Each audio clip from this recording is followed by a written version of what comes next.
Two of the SimGrid Sprint Cup. My name is David Christie, and joining me tonight, as always, the man, the myth, the legend, it's Luke Rogers. And your eyes and ears are not deceiving you. It isn't Drake Ascott.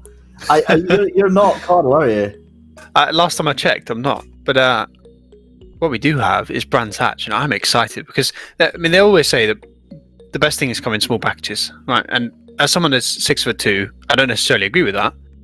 But when you come to a track like Brands Hatch, which is tiny, and you see how incredible the racing is, how incredible it is the hot lap, I'm so excited for this. As a starter for a championship, this is an incredible place to start.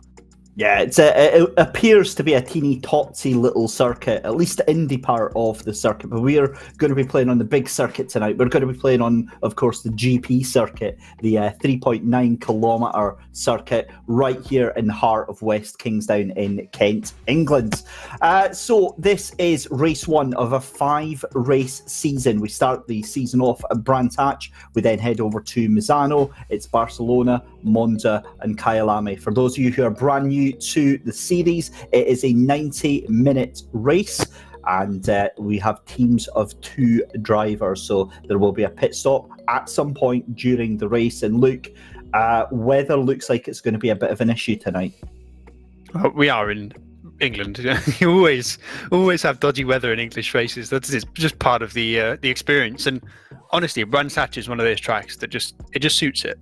When you have that change in conditions, when you have even when it goes full wet, it's such a fun experience. And in my opinion, honestly, it's a better racetrack in the wet in terms of racing, because it is sort of known as a track where qualifying is super important. Track position is very important because it's hard to pass on, right? Because there's not many straights. But when you add the wet and you add those mistakes that are inevitable when there's puddles everywhere, it makes it a lot easier to make those overtakes, and it really, I think, brings this track alive. So I'm kind of hoping, do we get a properly wet race? Because I think it would make it more exciting. I think you could be in luck there tonight there, Luke. One other thing that is very important is setups on this track. Obviously, we've got the brand new addition as of this week, the new 488 GT3 Evo. We'll touch on that in just a second. But Luke, given my brief experience on racing here at Brands Hatch, one of the things that I noticed is with the default setups, both aggressive and the default one, very easy easy to very quickly burn your front tyres. Coming around Paddock Hill Bend up to Druids, for instance, real heavy pressure on that front left. What sort of work are these guys going to have to do on their setups? Well, I think really it's something you can't avoid. I mean, you look at the track and you see how many fast right-handers there are. You know, as you said, Paddock Hill, Hawthorne, Westfield, Sheens, they're all really similar corners in terms of how much they work that front left. But I honestly think the bigger problem is going to be bringing those right side tyres in, because you just don't have corners where those tyres really get used up. So you often see at a track like this, the setup sort of needs to be asymmetrical, right? So the left side you will change slightly just to try and bring some balance in terms of heat and in terms of performance across the car, because you're going to eventually have your left side tyres are either going to be nice and warm or maybe a little bit overheated, and your front right is just going to be really cold. So trying to find a way to balance that and bring that that front right into the window where it starts to working is going to get you a lot of lap time here. But also avoiding that tyre wear that you said is such a massive factor here, by trying to limit how much the car slides and trying to really I think be precise, especially on corner entry. If you can get to the apex without sliding and without losing time, which is not an easy thing to do at a GT3, you're going to protect the tyres and you're going to be much better on later on in stints. And if you didn't want to go to all that hassle of setting the car up and having to do numerous laps, of course, what you could do is simply head over to Coach Dave Academy, where they've got a wealth of pre-built, pre-worked out setups for almost every single car in the sim. I was away to say, because I'm with you, Luke, I was away to call it a game there, but I thought very much better of it. Almost fell into that trap. Yes. Right, the big talking point, of course, tonight, there is Coach Dave Academy there, as pointed out from our wonderful producer. But the big talking point tonight, obviously round one. Obviously, it's the same whenever we start a new season. Drivers try to make their impact. But the new cars that we've had released this week, tell us a little bit about those, Luke. Well, it's not just the new cars, it's also the new balance of performance. Right? You have the Ferrari that obviously if you see on screen here it's had that updated aero package that makes the car, I think, a little bit more aggressive, I think is the best way to put it. But I think we have a hot lap in the Lexus, which is a car I like to fanboy over. So let's see what it can do on this track. Take it away, Luke Rogers.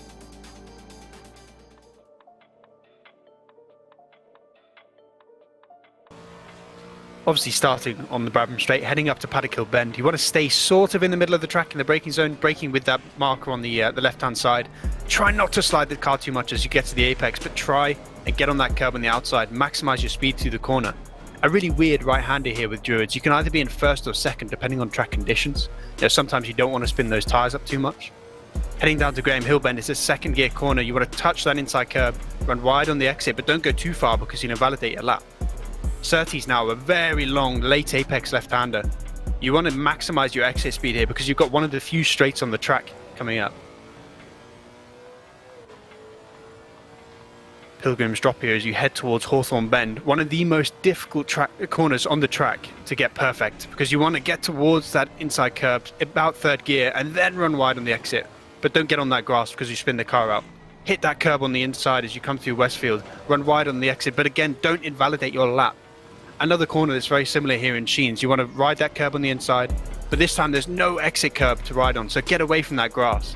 Sterling's left-hander downhill. It's hard corner to get your car turned in, but you can use that curb on the exit to get your maximum speed here for the clearway straight. Clark Curve now, the final corner. Another very awkward, slightly off-camber corner. One ride on the exit, but avoid that grass. And now the final run to the straight, inside on that wall for the shortest run to the line. So I believe that was Gregor Schill in the Lexus GT3 taking us round there, aptly commentated on by Luke Rogers. And I don't know about you, Luke, you've obviously done quite a lot of time here. I've not done as much as you, as we can see qualifying underway. We'll let them get a lap or two under their belts and we'll get to them. But for me, Sheen Curve is one of the most exciting corners on the circuit here. When you learn that corner and you get that spot on time and time again, it really makes you feel like a proper race car driver.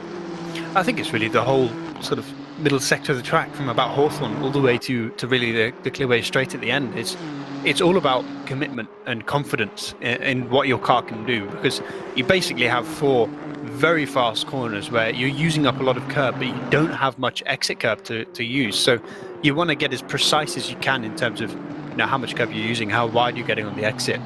And really, there's so much time you can gain or lose to there. I mean, I do laps.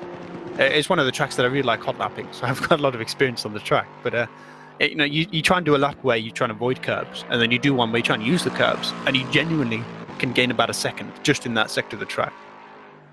Yeah, for sure. We're seeing Joe McCauley here just coming through that aforementioned corner sheen curve and then down on the run towards Stirling's here. You can see the car weaving about from left to right, trying to get some heat in the tyres. And Joe McCauley in the Lexus tonight, so a little bit different from what we've seen him in some of the other championships. And what do you think is going to be the deciding factor for these drivers in which car they choose? Well, obviously, a lot of people want to use the new cars. We gave everyone a chance to, switch cars to the Evo, Ferrari, and the Mercedes, obviously, if they wanted to. Now that the new balance performance is out and the new cars are out. But for those drivers who didn't change, that didn't just decide that they wanted to drive one of the new cars, there's no real sort of precedent you can go off. It's a track that historically the balance performance is very good at. I think every car, bar maybe the Honda, is actually quite competitive here, at least within about 0.4 of a second. But coming into a new essentially set of regulations in terms of balance performance, you don't know what's going to be good. So you just want to look for a car that suits the way you drive, that you're comfortable in. And I think given the tracks we have, a lot of them are in sort of areas of the world where it could rain. I'm surprised we've only got one Lexus. Yeah, that has surprised me, and what has surprised me as well, Luke, is that there's not the same mix of cars that we would normally see in either the other championships that we do, or say in the Endurance Cup. So you think you see a driver and you're used to them driving a specific brand, and now it's all kind of flipped on its head. We see Igor Ogorodnikov in a Ferrari. We see numerous Lamborghinis out here tonight, as well as the return of the BMWs. So I wonder how much of this do you think is down to that balance of performance fix as well? Well, I think it's a case of drivers not knowing what car's going to be good. You can expect that I think the Mercedes, especially the Evo version, is going to be good because in real life it's a good car, and ACC's balance performance is off the real life regulations. So you're looking at those kind of cars that you approach the GT World Challenge 2020 season, as I think we saw a car go very wide there. But you look at what cars were good in real life, and you're looking at the new Mercedes, you're looking at Porsche, you're looking at Audi, and honestly, the Ferrari is a car that really suffered this year in the real life equivalent of what we have here. So I'm surprised we've seen so many Ferraris, and I expect there's probably a lot of people just going for that new Evo car, wanting to sort it. It's also worth pointing out that we're probably going to see a balance performance hotfix as people get used to the cars and it's sort of understood which cars are fast or not. Kunos has a history of stepping in and saying, we're going to balance it now. We're going to make sure early on that the cars are bottom. So it's a bit of a risk, changing to a car that you're perhaps not used to, switching to something completely new, because you have no idea if it's going to be good. But I like the fact that we don't just see that half the grid is in a Porsche as historical, I think, in the Sprint Cup. Yeah, absolutely right there. And just having a look through the field here, Darren King for Fordzilla team. That's the Evo that's in P1 then just now. Yeah, it's honestly a surprise because I've been driving a lot of Imola today, unsurprisingly, given that it's just come out. And I was trying all the different cars, and the Ferrari is a car that really doesn't feel particularly competitive there. I've been quite surprised. Obviously, the Evo version is the one I was driving. You compare that to stuff like the Lexus and even the new Mercedes, and it just feels slower.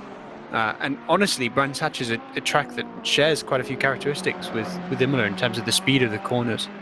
It doesn't quite have the same types of curbs as Imola, but it still requires a lot of confidence on curbs and getting wide on exits and things like that. So I'm surprised that the Ferrari is doing well here, and I wonder if that's just its almost its pointiness. I think is how to put it, because that is basically what the Evo kit has done. It's made the car pointy, it's made it much more aggressive particularly on turning, as we see him turning onto the grass in Clark Curve. It's fine. It's fine. But that's actually the old car, so the old one even looking a bit pointy right now. But yeah, so the Ferrari change maybe is helping in terms of that turning, which I'd be surprised. But I expect we're going to see quite a few Mercedes up front, because the old Mercedes was really good here. It was one of the best cars this track, and the new one you'd expect is probably going to be better. So I guess in terms of balance performance, there shouldn't really be that much difference between the cars, but it's sort of a car you're expecting to be towards the front. So I'm happy to see we already have Ferraris at the front, and it is worth pointing out that a 22.1 is a very competitive lap time, especially on the old tyre model. A 22.1 is an insane lap. Like, that is pretty much as you can do in any car. It's very, very hard to get any lower than that. So I'm wondering if we're sort of seeing the tyre model bringing a bit of pace into some of these cars and moving them 3 or 4 tenths up the track. And we might even dip into the 21s, which is genuinely something I've never seen before. Yeah, frightening prospect on the cards. But I think what I find even more amazing is at this early stage, that's the top 26, make that 25 drivers are all within a second of that pole time right now. That just shows the level of commitment, Luke, that's going on right now, and also the quality of drivers we've got in this field. Yeah, and as you were saying earlier, there's quite a diverse selection of cars, so maybe an early sign that the balance performance is at least pretty good around here. Fairly similar to what it's historically been, but I'm surprised we're not seeing a McLaren closer to the front, because that is a car that, especially here, it sort of suits qualifying. It almost feels like the car's designed for this track sometimes, because it really suits getting track position here, and then sort of struggles in the race because it's fairly heavy, it's fairly slidey, and it chews up through those tyres. But this track qualifying is so important, because as I've already said, it's very hard to overtake. So it's crucial that you get towards the front right now. And talking of the front, we've got 2 cars within half a tenth of a second for the lead.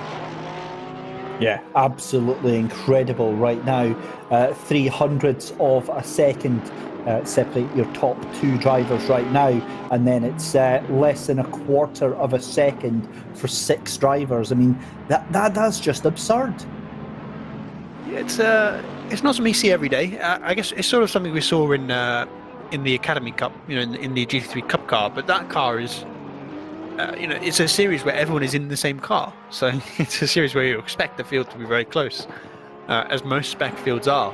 But when you have a field like this, and then you look at, I say that the top 4 is 2 different cars. Well, actually it's 3 if you account for the fact that there's 2 different Ferraris in there. But there is a fairly big diversity so far, and also the thing I love to see the most is that Bentley up in 7th place, doing nicely, and we've got a few Bentleys through the field actually. We've got I think 3 or 4. It's a car that I think is very underrated, and a lot of people like driving it but never pick it for leagues.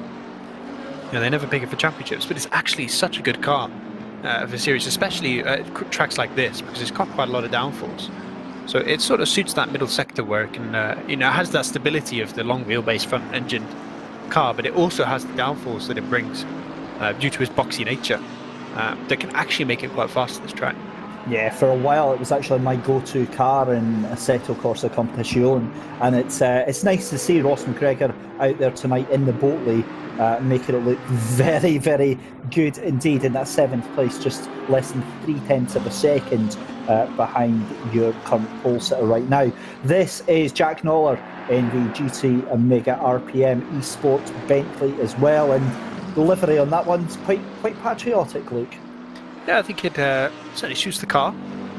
British manufacturer on a British track, presumably a British driver as well. That was a bit of a random. I think it was the BMW just sort of parked sideways there just before Sterling's. But, no harm done. You see him warming the tyres up, so it looks like he's about to go for that hot lap now. And really, 1/10 of a second gets him another 4 positions up the track. So there's a lot of time, a lot of places to be gained right now around this track, and I think we're going to see a lot of change in these last 8 minutes. Yeah, for sure, because the track's going to evolve. It's obviously a little bit overcast, but there's no liquid, no rain on the track just now. And I think as the track gets faster and faster, it's inevitable that we're going to see these lap times start to come down. But I've got to be honest, I have got no clue who's going to be on pole right now, because any one of these top 27 could just bring out a lap of the gods and jump straight to the top. Well, let's put it this way. Even I can drag a car into the 22.4s around here, which is unprecedented for me to be that fast. So I'm expecting most of this grid to be sort of ahead of that by the end of it. I think we're going to see, a lot of people right down towards the bottom of those 22s. And just looking at this lap from Jack Nuller right now, his Bentley's looking hooked up. Is hitting the curbs nicely. You can see that it's very settled, especially through what we just saw there through Westfield. Sometimes when you hit that inside curb, the cars will bounce a little bit, but it just looks like this Bentley's really stuck into the track right now. Through Sterling's, he's got a really nice line here. His exit's pretty good. I think this is going to be an improvement from Jack. The lap looks good. There's one more corner to go for Clark Curve. Can he do it? Runs nicely on the exit. I think this is good. I think this is going to be an improvement right here. Oh, he doesn't improve. What did he do? 22.7 now. It's about a tenth off. No, half a tenth off what he's done so far. So pretty close lap there, but he didn't quite get it hooked up as much as he did. It was his first hot lap on the stint. We saw him warming his tyres, so it's potential that the car wasn't quite warmed up, but the lap looked good. So I think the time is definitely there for those kind of teams, about half a second away, to at least improve by a couple of tenths and really push towards those top positions. Yeah, now we start to see the times really tumbling down here, Luke. That is now top 23 cars now just 0.7 of a second, so it's getting a lot closer as we come towards the final 7 minutes of this qualifying session for round one of the sim grid. And I've got to say, I'm really impressed with just how tight it is at the top of this Sprint Cup. I mean, season 2, you couldn't ask for anything better to get things going. And I think it's certainly suggesting that the race is going to be pretty good, because it is a track where, as I said, everything's quite hard. So you tend to get those sort of packs form as, some of the cars that are further up the grid are maybe not quite set up as well for the race in terms of preserving tyres. You end up with these big packs of, 5-6 cars that form and just start racing each other and just can't really get away from each other. So if they're this close in qualifying, you're expecting that I think the grid's going to stay fairly compact. It's the sort of thing you need around here, because with 36 cars on the grid, it's about a car every 2.5 seconds on the track. So it's pretty much constant that you're just going to be either in traffic or racing someone on this circuit. You sort of have to deal with the fact that you're probably not going to get a lap without another car involved throughout the whole race, throughout the whole 90 minutes, which is part of the fun, part of the charm of this track. But in qualifying, at least, it looks like everyone's sort of found their room. Is driving nicely and putting in some really fast laps now. As here we see Jardio actually in the Bentley as well, putting it just 0.3 off the pole right now, and currently the second Bentley on track. Yeah, and he's making that look very smooth indeed. And it never fails to impress me just how close they can get right to the edge of the track there. You see the car dancing perilously close to that grass either side of the track here, but he's got it to within millimetres round that final corner. Comes Jardier, aka Jaroslav Honzik. He's going to come across line. What can he do? He was currently in 10th position. He improves to third. Wow, what a lap there from Jaroslav. That was a 1:22.3. And I'm both thinking with that was 1/10 that he improved. 1/10 that he improved, and he jumped from 10th place to third. That's how close this grid is so far. And we see, you come down to 19th. They're half a second off pole. Just finding that one lap where you get one sector perfect, and you could go from being outside the top 20 to being near the front row. That's how close this field is. And with 5 minutes to go, I think we're probably going to see a fair few drivers sort of achieve that and push forward. And it looks like right now we're seeing a bit of a trend in terms of the bigger cars, the more stable cars being perhaps a little bit more consistently successful. Obviously, we have those Ferraris up at the front, but the Bentleys are going well. There's a Lexus in the top 10. There's a fair few Mercedes up there as well. It's I think maybe a sign of things to come, that these front engine cars are starting to dominate. And that was Daniel Ferrier there taking a very liberal line through the second half of the circuit there in the number 345 Adrenaline Red machine. And I believe that was a car stopped at the side of the road there. That's not exactly what you want to see when you're coming through the final couple of corners there at Sheen's and then Stirling's. But he's gone through Clearways just now, through Clark Curve, and he's going to finish a lap. I think he's safe to say, I think he's invalidated that at Westfield, but he might get a lap out of that. We'll soon see. He's currently in 26th. He doesn't get a lap out of that. It was a 1:23.7 anyway. So, I mean, this is it. It's now make or break time for a lot of these cars, because 3 minutes left to go. That's at most is going to be an out lap, and you're potentially one more lap after that. Yeah, if you're lucky, you might be able to sneak 3 laps in here. Just, you know, if you can cross the line with about 10 seconds to go. So, you know, it's really the last chance saloon right now. But yeah, it's so easy to improve it. And as I've already said, qualifying is crucial here. I think if we look at the tracks we have on this calendar, the first 2, Brands Hatch and Misano, probably the ones where overtaking is the most difficult in GT3s. So in terms of, you know, setting yourself up for the overall championship, these first 2 races and your qualifying performance in them is going to be so crucial to your, you know, your overall championship. And you know, obviously we have a lot of drivers here that want to do well in the championship. So I think you have to look at this qualifying session and really say, well, I need to find that 10th. You know, if I'm doing 22.4s, I need to do a 22.3 before the end of this, and I need to then do a 22.2 and so on. Now, obviously, you just want to be on pole, but you need to find that extra 10th now, because that is it. It's going to get you so far up this grid with how close it is.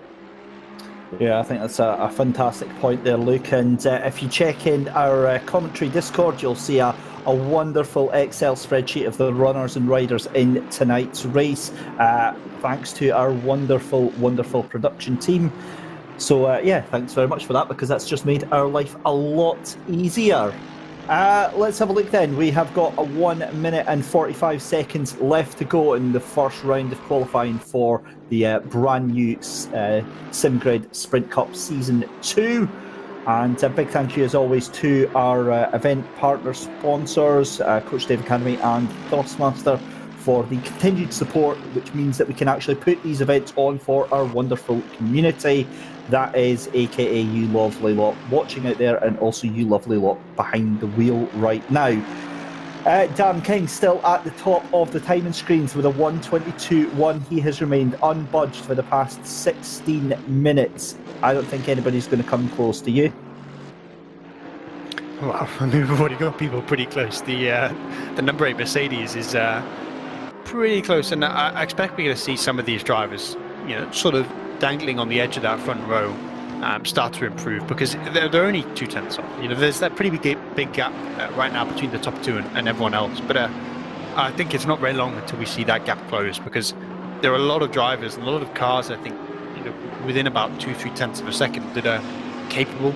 Especially if you look at those drivers, you know, Malinowski in the 991 Porsche put it on pole at Spa in the 24 hours. Niels van der Koekel was, I believe he put it on pole in one of the Academy Cup races, and is a pretty well esteemed driver in terms of the series that we have across SimGrid. You look at Joe McCauley in the Lexus, another driver with such a, I want to say, you know, almost a pedigree in terms of his abilities in qualifying and in races. So there are so many drivers that we know in this field that are capable of reaching that, and I think we're probably going to see someone get close.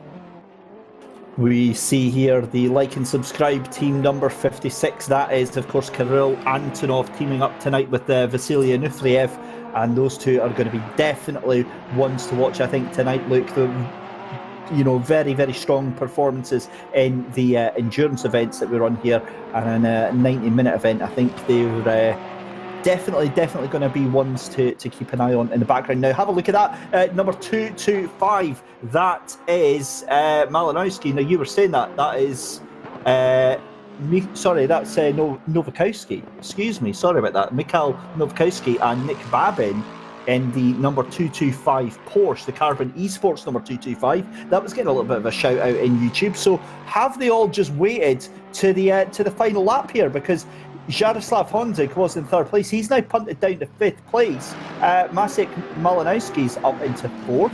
So this is a hectic final lap.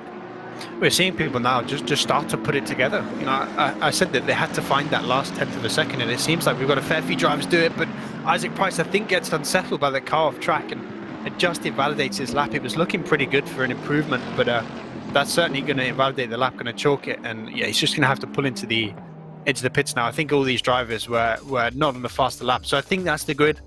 I think King was on pole in the end, but we saw some last gasp improvements. We saw people get within a tenth of a second, but they couldn't quite beat that 22-1. Well, we'll go and find out who is on the grid and where in just a minute. For the moment, though, we'll cut to a very short commercial break, and we'll be back after this.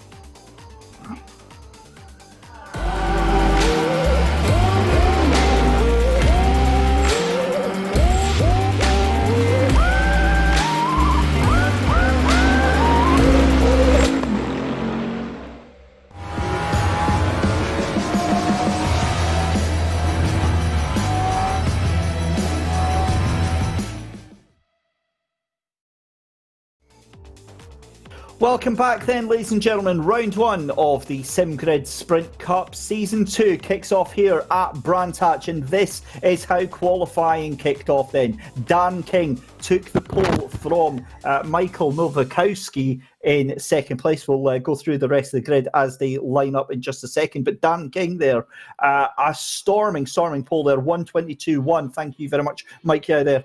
And Bruno Sarai it was that took second place there with that 1:22.134 Luke. But those two late charges from Mikhail Novakaus and Maciej Malinowski to go third and fourth on that last lap, that was quite the gamble. Yeah, you can see those 4 red numbers on the right hand side there were the only drivers that improved on their final lap. So all of those guys making that jump when arguably the track conditions should be perfect, with the most rubber on the track.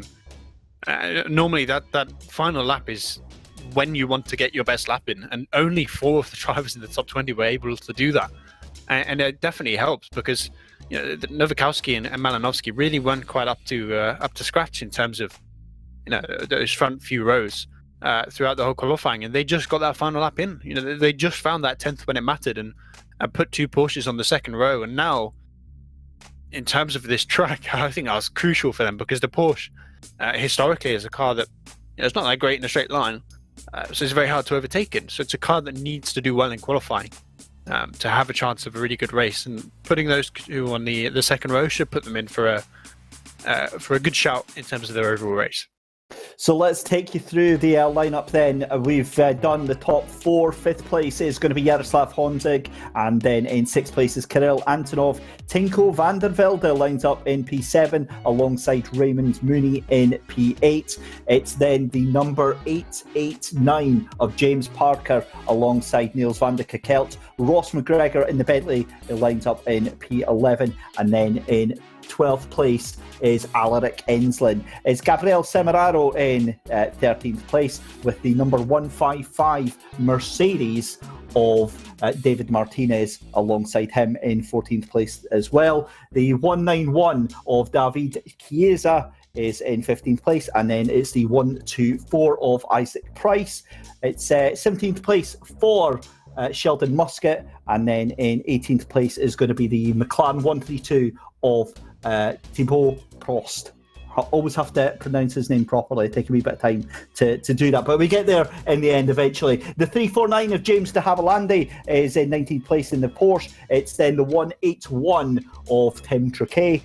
Then in the 21st place is the 686 machine of Adrian Klosowski. There we go. The 995 Lamborghini of Philip Kalachi, Igor Ogorodnikov in P23, and if we can maybe go further down the list, we'll tell you about who else is after P24, but that is all the way to the back of the grid. And a 90-minute race, ladies and gentlemen, is what you have got going on just now. You can see there's the 289 in 24th place of Maximilian Vedi, and then it's Callum Pride, I think that is in 69th place there. Cody Pride, 111 of Richard Lindhorst as well in 26th place. And yeah, look, I am majorly excited right now for this. And what really stands out to me is a bit of a surprise is Igor Rodnikov down in 23rd place. I mean, in the Academy Cup, he was a driver that was on the podium. He's a driver that we normally expect to see towards the front of the field, and all the way down to 23rd place. Something's clearly not quite clicked in qualifying. 28th place then, 27th place for it's the 345 car of Daniel Ferrier. after that is the 9-11 of Jarno Kalsch, just finishing off these drivers here. We've got 50 seconds left to go. It's Hensai in 29th place, and then in 30th place is the 24 of Jan Beerman, the 999 of Kaminsky, of Jan Kaminsky in 31st place. It's then the 57 Lamborghini of Wojciech Malaka. It's James Bacon in the 125 in 33rd. 721 is, of course, Stefan Zero. It's then the 675 of Andre Felix in 35th. And at the back of the grid is the number 11, the German muscle of the BMW of Ivan Shermatinsky. There we go. I am thoroughly impressed that I managed to read all of them names off and make it sound like I knew what I was talking about. Luke, let's do this. Yeah, a little bit of a surprise that both the Nissan and the BMW just seems a bit off the pace, right towards the back of the grid, occupying 3 of the last 4 positions, those 3 cars. So they don't quite have, the big Godzilla of the Nissans not quite doing as well as the small one of the Lexus. And obviously the BMW is not quite as competitive as its other German counterparts. But I wonder if that's just track specific, because you look at that car and you look at the series, you'd expect both of them to be pretty good at Monza. You expect them to be decent at Kyalami, without being massively impressive. And I think they're probably passion picks rather than competitive picks. It's a bit unfortunate to see them so far down the grid. But I mean, we look at this grid and what is that? 1, 2, 3, 4, 5, 6, 7. Is that 8 different cars, I believe, in the top 10, if you count the different Mercs and Ferraris. So it's a fairly diverse top 10. And obviously we have 2 different types of the same car twice. But it's a pretty diverse top 10 that I think is going to make some pretty great racing. Yeah, it certainly is. And just to pick up on some of the YouTube chat as well, on about walking past floating cars. Now, that is one of the we'll call it a feature of the sim, is on the lineup, on the grid, when the cars are getting ready to do their warm-up lap, you've got 5 minutes. In some of the servers, it can be a different amount of time. And that time you can then go and set up your car. And if you go into the setup menu, the car, to everyone else, will jack up off the ground to do those fixes, to let everyone know that you are doing changes to the car. And do you think, Luke, that other drivers watch what the other drivers do, or? Well, I don't think you can afford to make a setup change now. You're stuck with what you've got. But in terms of making your setup work, this outlap is going to be so crucial. We spoke about how hard it is to get that tyre temperature in around here on that right-hand side. So what you want to be doing now is just burning your brakes, getting your brakes really hot so that they start to diffuse that temperature into the tyres, especially on those right-hand side. You want to push through the left-hand corners a little bit. You see here, Nowakowski really guns it through Stirling's just to force the tyre to get a little bit of heat in it. And now we're getting too wide. You're sort of stuck with what you've got in terms of setup, but you can make that first lap really count in terms of getting your car in that window, because that first lap, when all these cars are bunched up, when people are making mistakes on cold tyres, that's when you make up track position. Yeah, it certainly is. So we round the final corner here at Clearways and rounds Clark Curve for the first time. 90 minutes of round 1 of the SimGrid Sprint Cup Season 2 is about to get underway. It's David Christie and Luke Rogers taking you through all 90 minutes of the action. And of course, it is Dan King on pole position from Bruno Sarai. And away we go then. Green flag, and it's down to Paddock Hill Bend for the first time. It's almost 4 cars wide, but it's still into the lead for Dan King, and that is going to be up the inside, attempted anyway, for Nowakowski. They're on the run up then, and they think better of it. Nowakowski trying to take that second place away from Bruno Sarai, and everyone has survived so far, but it's still neck and neck between Bruno Sarai and Nowakowski on the outside. Michael Nowakowski for the Carbon Esports team, and this is a lot cleaner than I expected it to be. Yeah, but there was a car around there, I think, in Graham Hill. Was it the 555? 155, sorry, was around there. It got turned, and we see the 57 is pretty far off the back of the grid as well. We saw, I think it was 3 wide through Graham Hill Bend, a corner where even going 1 wide is just strong.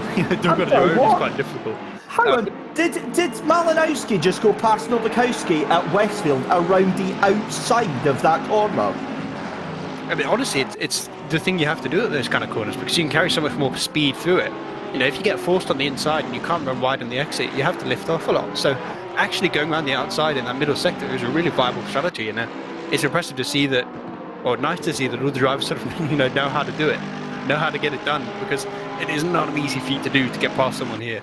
Now, what I'm wondering as well is that what's happened to Mikhail Nowakowski there, because he was battling Bruno Sarai there for that second place, and he dropped off, and then Malinowski's just went shooting straight past him. That's now released Bruno Sarai, and we've got a challenge for the lead after lap 1. And I think this is the battle of the new cars right now. Is that the new Ferrari? I can't even tell. Yeah, I believe it is the new Ferrari. It's so hard to tell with the splitters, but a battle of the 2020 Evo kits right at the front of the field, and those two Porsches trying to hunt them down. The car that has traditionally been so dominant in the Sprint Cup Series, trying to fend off the new challengers right now. But it looks like those front two are starting to pull away a little bit. And if you can pull a gap around here, once you catch up to that traffic, you can start to really gap drivers as you get through quicker than everyone else. So it's super important, I think, if you're towards the lead, that you push early, get that gap, and then you can start to just settle into your rhythm and maybe not quite push as much through corners like Sheens and get as close to the grass and threaten to spin yourself out, because spinning yourself out is very easy around here. And very embarrassing to do as well. Goodness knows I've done it plenty of times. But Bruno Sarai really putting Darren King under some immense pressure on the first 2 laps here. And you're absolutely right, that is a bit of a gap now starting to open up to the cars behind them, as we see Maciej Malinowski in that 991 Porsche is the best of the rest right now, behind Bruno Sarai in that Fordzilla X Tesa Power Mercedes. And these new machines, they really look the business, don't they? Yeah, and just about now, this lap and maybe next lap is when the tyres are starting to get up towards that sort of almost the optimal window. It takes a bit of a while with the new tyre model, so it's very scary pushing properly this early on in the race. But in terms of pushing, here is the lap 1 incident. I believe in turn 3 we're going to see the 155 get turned around.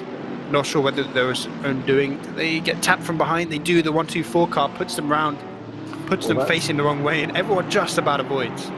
Yeah, that was. I think that was Isaac Price there in the Chad Esports 124 that's been involved in that one. But here you see Jaroslav Honzig, aka the man himself, Jardier, very, very popular YouTuber, and what really gets me, Luke, is every time we cut to a stream, he's always having an absolute blast. He's always having a whale of a time. This is a replay of Cody Pride in the number 69 Porsche. Now, what has happened here? I think it's just good. Oh, there we go. Sorry, it's live. Right, that's okay then. I got confused. Oh, we've got a car off in front, though. That looks like, is that a yellow Ferrari trying to rejoin that, I believe. Is that Igor Ogorodnikov? Ah, right, never mind. That's the 181 of Antomarki that I'm being reliably informed in my ears from our producer Michael there. But yeah, that's a bit of a fall from grace there for the 181 of Redline Zach Racing. We just see these packs start to form as you sort of group drivers based on the guy at the front. If he's not quite as fast as the few in front, we see here that Lamborghini just at the front of this little queue. This forming, it's very British that we're getting some queues forming on track. But you see that these individual packs of 6 to 8 cars will start to develop on the track, and it's such a consistent feature of these races, because some of the cars at the front of each pack will maybe be better at single lap performance, and some will be better over a stint. As Jardier makes a move there up the inside, and I believe that was Hawthorne Mendes. He just forced that Porsche out onto that outside curve and had to lift off. A nice move there to put himself up into 4th place. Jardier, I thought a polite, friendly young man. There was nothing polite or friendly about that move there. That was very firm and robust. And I tell you what, looking at the map there, that is a gap and a half that your race leader has taken out over Bruno Sarai there in 2nd place. So it looks like Darren King about a second ahead of 2nd place and has went purple in that sector 2 there. So this is huge for Darren King right now. And it's just a case of not having to race anyone. Once you pull half a second to maybe 6 or 7 tenths, you don't really have to be looking in your mirrors and worrying about defending in braking zones. And at that point, you can just push forward, and that's exactly what we're seeing from King as he puts his purple lap in with a 22.7. He's not that far off some of these guys' qualifying times already on high fuel. Talking of fuel, it is worth pointing out that because this is a driver swap race with there's a specific window halfway through the race, 40 minutes to 50 minutes in, that you have to come in. The fuel is basically a non-factor. You're putting in about 50 liters of fuel, depending on the car. It might be a little bit more, might be a little bit less, and you're going to the end of that, and you're just forgetting about how much fuel is in the car. You just ignore it because you can get there. So it's really important now. I think the drivers start to get those gaps, because it's not going to be a case of fuel management that we see sometimes on endurance race. When you have these sprint cup races, it is all about putting 100% in every lap, getting your perfect times in, pulling those gaps early, so that you can start to protect your tyres a little bit for sort of half an hour into the stint. If you're those leaders like King now, you've pulled a 1.3 second gap on Sarai and that 8 Mercedes. Now you just want to look for, you can just ignore your mirror for a little bit and just start to sort of slowly catch up towards the dregs of the field, get towards the backs of the pack, because that is when you gain a lot of time around here. We have 36 cars on the grid. As I said earlier, it's about 2.5 seconds per car if you spread everyone out equally. So it's pretty quick that you tend to catch up to the back of the pack. And when that happens, if you've already got a 1 to 2 seconds lead, you can take your time for it. You can maybe wait behind the car a little bit longer than you normally would. But if you're only 2/10 ahead of someone, you're going for that gap instantly, and you're putting yourself at risk so you can pass lapped cars. And that's when incidents happen. That's when crashes happen that put you out of the race. So these drivers at the front that are starting to pull gaps are in a really good position. One man in a very good position right now is the fastest man on track right now. That is 4th place of Yaroslav Honzik, who is actually 7/100ths of a second faster than Darren King on that last lap round there. So really, really impressive stuff from 4th place. He's coming up to Maciek Malinowski in 3rd place just now. But this is Kirill Antonov that we ride on the side pod of the Ferrari here, chasing down Mikhail Nowakowski. Now, Nowakowski had an impressive qualifying session, but he's just been dropping back with the actual race pace, hasn't he? Yeah, and that's when we get the sort of the Brands Hatch packs that this track is almost infamous for. You sort of look, 5th to 8th, that little group is together, and then you've got 10th to about, honestly, to about 21st that are all together on the track in terms of, the big train right now. And that's just something that we're going to see all through this race. Is, certain cars in certain phases of the race, their tyres aren't quite up to temperature, or, half an hour in, they're starting to wear through their tyre a little bit too much, and they fall back, and you push cars further back as it is so hard to overtake. You form these packs, and honestly, those kind of packs are where you get a little bit nervous of incidents happening. But talking of something happening, Yardia making a move there for 3rd place. He gets in front of the 991 Porsche. That Bentley is just looking a lot better right now in terms of race pace. The Porsches had that good single lap performance, probably owing to the fact that they were able to get that final lap in that we saw. They were the 2 of the 4 drivers that improved on their final lap, and it really seems to have helped right now for Jardia to just not beat a Porsche. I guess it just seems to be better. They're spending on the race pace, and if he can start to close that 2-second gap on Sarai, I wonder if maybe he's a contender for the win. I think that's a definite possibility. Now, you mentioned one Bentley going in the right direction. One of the other Bentleys is going in the other direction. That is Ross McGregor in the NSN Racing 214 machine. He started, I believe, it must have been about 6th or 7th, and he's now down to 12th place. Yeah, it's just it sometimes can happen where you almost get cycled out. When you're in these packs, and you get someone goes on your inside through through somewhere like Graham Hill Bend and forces you out wide, you lose time, and then another car gets to your inside and passes you in 30s, and again you get a bad exit. Then another car passes you on the straight, and then you get to Hawthorne and another car's on your inside, and it can just really snowball out of your control if you get cycled like that. It's almost like I always like to compare to things like NASCAR. Being a big NASCAR fan, you see on some tracks where there's single grooves, and you get pushed out of the groove, and because in those kind of races you get those tiny packs, one lost position is actually normally 5. You almost have to treat Brands Hatch like that, almost like it's a pack race, because normally you get pushed out in the corner and someone else is trying to pass you as well. Yeah, and that's an absolutely spot on point, purely for a couple of reasons. The main reason for me is the ability to stay cool under the pressure of the 90 minutes. And the other thing, a little bit of contact there from Kirill Antonov on Nowakowski, and it's now 3 wides coming out the final corner there. One man that's going to be thanking his lucky stars for that one is the 777 of Zahir Issa. Now, what I'm thinking about is that it was Raymond Mooney who qualified, and Zahir Issa is in the car to start with. Yeah, and it looks like Cruiser is getting a little bit eager as he tries to get past Antonov here. The Mercedes seems to be going better in terms of race pace, but once again we're seeing someone getting cycled out here as the 214 Bentley is banging doors with the Coach Dave 888 Ferrari. Just about holding on to position there as the Mercedes of Van der Kokel went past, I believe. Actually, was that McGregor taking a position back, or at least maintaining, I think? But we saw that there was that threat, as soon as you get pushed to the outside, almost another 2 cars just try to slip in. And you just see how big that pack is right behind. You sort of have, I think it's almost like 15 cars here that are just in this train. Yeah, everyone's within about 2/10 of the second. It's so scary being that car that gets pushed out, because you just get that massive threat of just falling back. And as you were saying about staying cool, sometimes when you lose 4 positions, your immediate thought is, right, I need to get aggressive and get them back. But sometimes you just need to calm down, you just need to reset, get back in your groove, and then push. And take a couple of laps to just get a bit more confidence, a bit more stability in your driving style, because you can get really hot under the collar when those kind of things happen, when you lose, when you get cycled down the grid.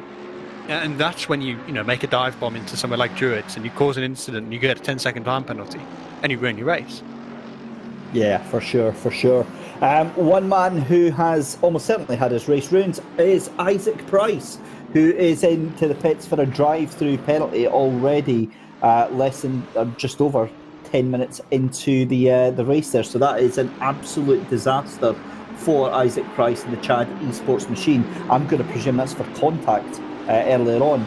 In fact, it was the 124 that caused that contact on the first lap there, wasn't it? Yeah, that was the 124 being turned, I believe, or no, sorry, the 155 being turned around.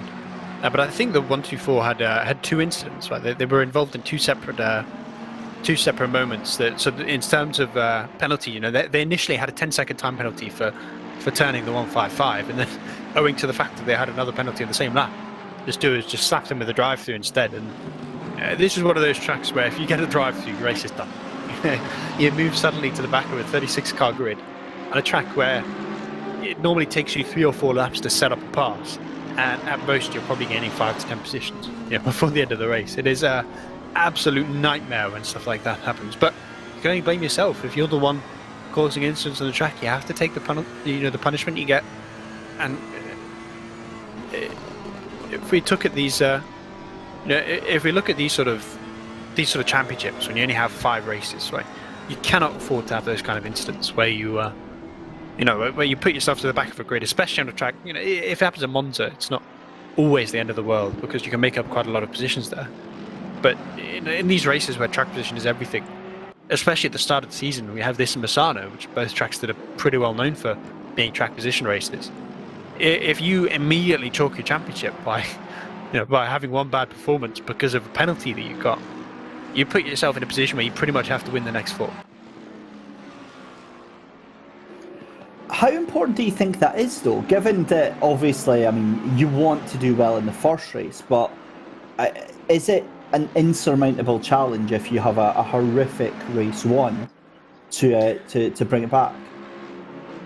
I think if we sort of look at the grid, look at the history of Sprint Cup, Endurance Cup, even the World Cup that we've got running right now, you pretty much have to be top 5 every race. I think you cannot really afford to have. You can afford to have a 10th to 15th. I think maybe one of those, as long as you're on the podium for the other 4. But as soon as you have one of those races where you're down in 36th, it's 50 points for a win. If you're down in those bottom 5, you're getting at most 5-6 points.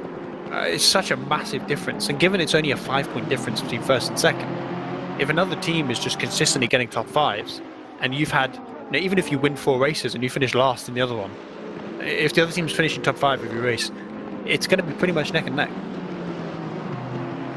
Yeah, we'll just have to see how it pans out through the season. This is the 721 Walking Horse Motorsport outfit, the BMW of Stefan Zero, and closely on that tail is the 675 of Diego Lima in the Porsche, the Aston, and just behind that is the 999 Porsche, of Jan Kaminski.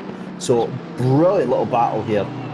That was a very wide line from the yellow Ferrari there that we saw, I think, trying to take the Indy GP circuit rather than the full-length circuit that we're actually racing on.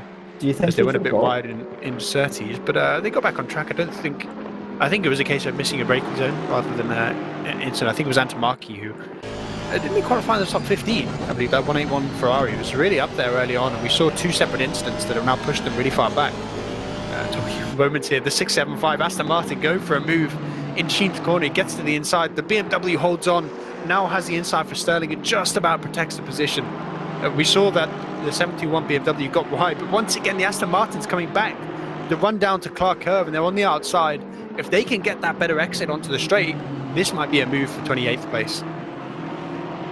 Oh, and look at the Porsche just in the background there of Kaminski. He's having to be so patient right now, and I think he actually had to lift out that throttle because he had a cracking run through clearaways, and but he's going to get that move done as well as they come down Paddock Hill Bend.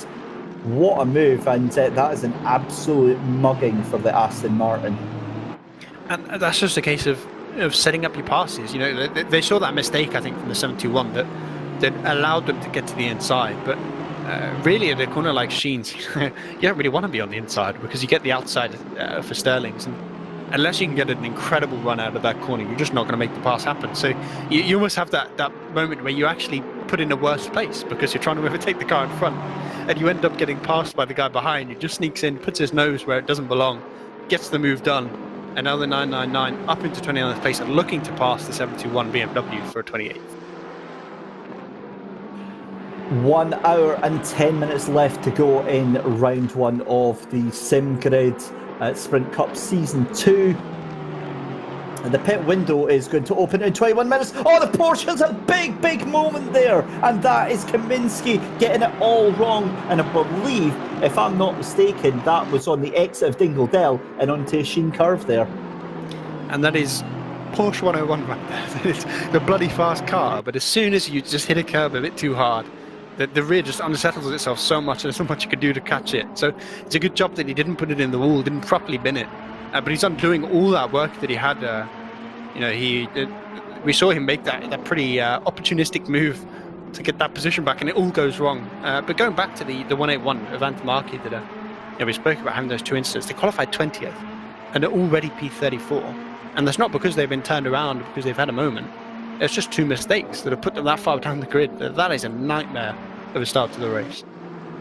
It certainly is, and just going to that Porsche, it reminds me a lot of the Audi school of GT3. It's I'm going fast, and you're dead. It just snaps like that with no warning whatsoever, and will throw you straight directly into the nearest barrier. And that's what's happened almost to Jan Kaminski in the Keck Esports number 5 999 machine. And that's why you normally see things like the Mercedes and the Bentleys and even the Lexus being pretty good around here. It's just because it has that stability. You know, when it touches those curbs in Westfield and in Sheen's and even in Sterling's, the rear doesn't really step out like it does in those, especially the Porsches. I think it's pretty much the perfect example, and even the Audi. Do we even have an Audi in this field? I'm not sure we do. I don't think we do. I think it's actually the only car that and the Honda, I believe, the only cars that haven't been picked, which is mind-blowing to me to see an Audi not being picked. But I guess if you look at the selection of tracks, it doesn't really suit it.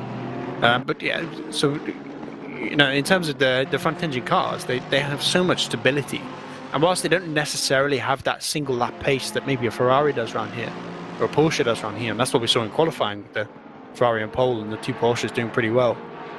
That added stability and consistency that you get by driving a Bentley or a Mercedes in terms of your race pace can really help, and that's why we've seen Jardia make progress forwards. I mean, the 38 Ferrari's doing a pretty good job of holding on to first place and pulling a bit of a gap, but I think it's pretty much been a consistent tail through the field that you have that stability going forward, and the unstable, faster cars sort of going backwards right now. Yeah, certainly is. Certainly is. We're seeing two different battles going on right now. That was Mikhail Nowakowski fending off there, but this is back to the back of the grid there. We see it at the inside is Kirill Antonov putting intense pressure on Nowakowski for that Carbon Esports machine. And then in the bottom right, we can see a battle involving Otto Marchi, who has just got a penalty there, and we'll go and have a look for that. So he has got a 15-second time penalty for avoidable contact to the 345. That is Ferrier up in front as well. So that is the 345 of Daniel Ferrier that he's been involved with. We've also got a 5-second penalty for car 111. That is Richard Lindhorst in the TPC sim racing machine. For avoidable contact on car number 560. That's Igor Ogorodnikov. Well, yeah, it's all starting to pan out now. And as mentioned in chat, where is Malinowski right now? Is he gone? Yeah, Mr. Producer, could we go towards the front of the field? Because he was right up there. And he's up in 6th. Is he still up in 6th? Okay. Because he had a... Yeah, he's still there.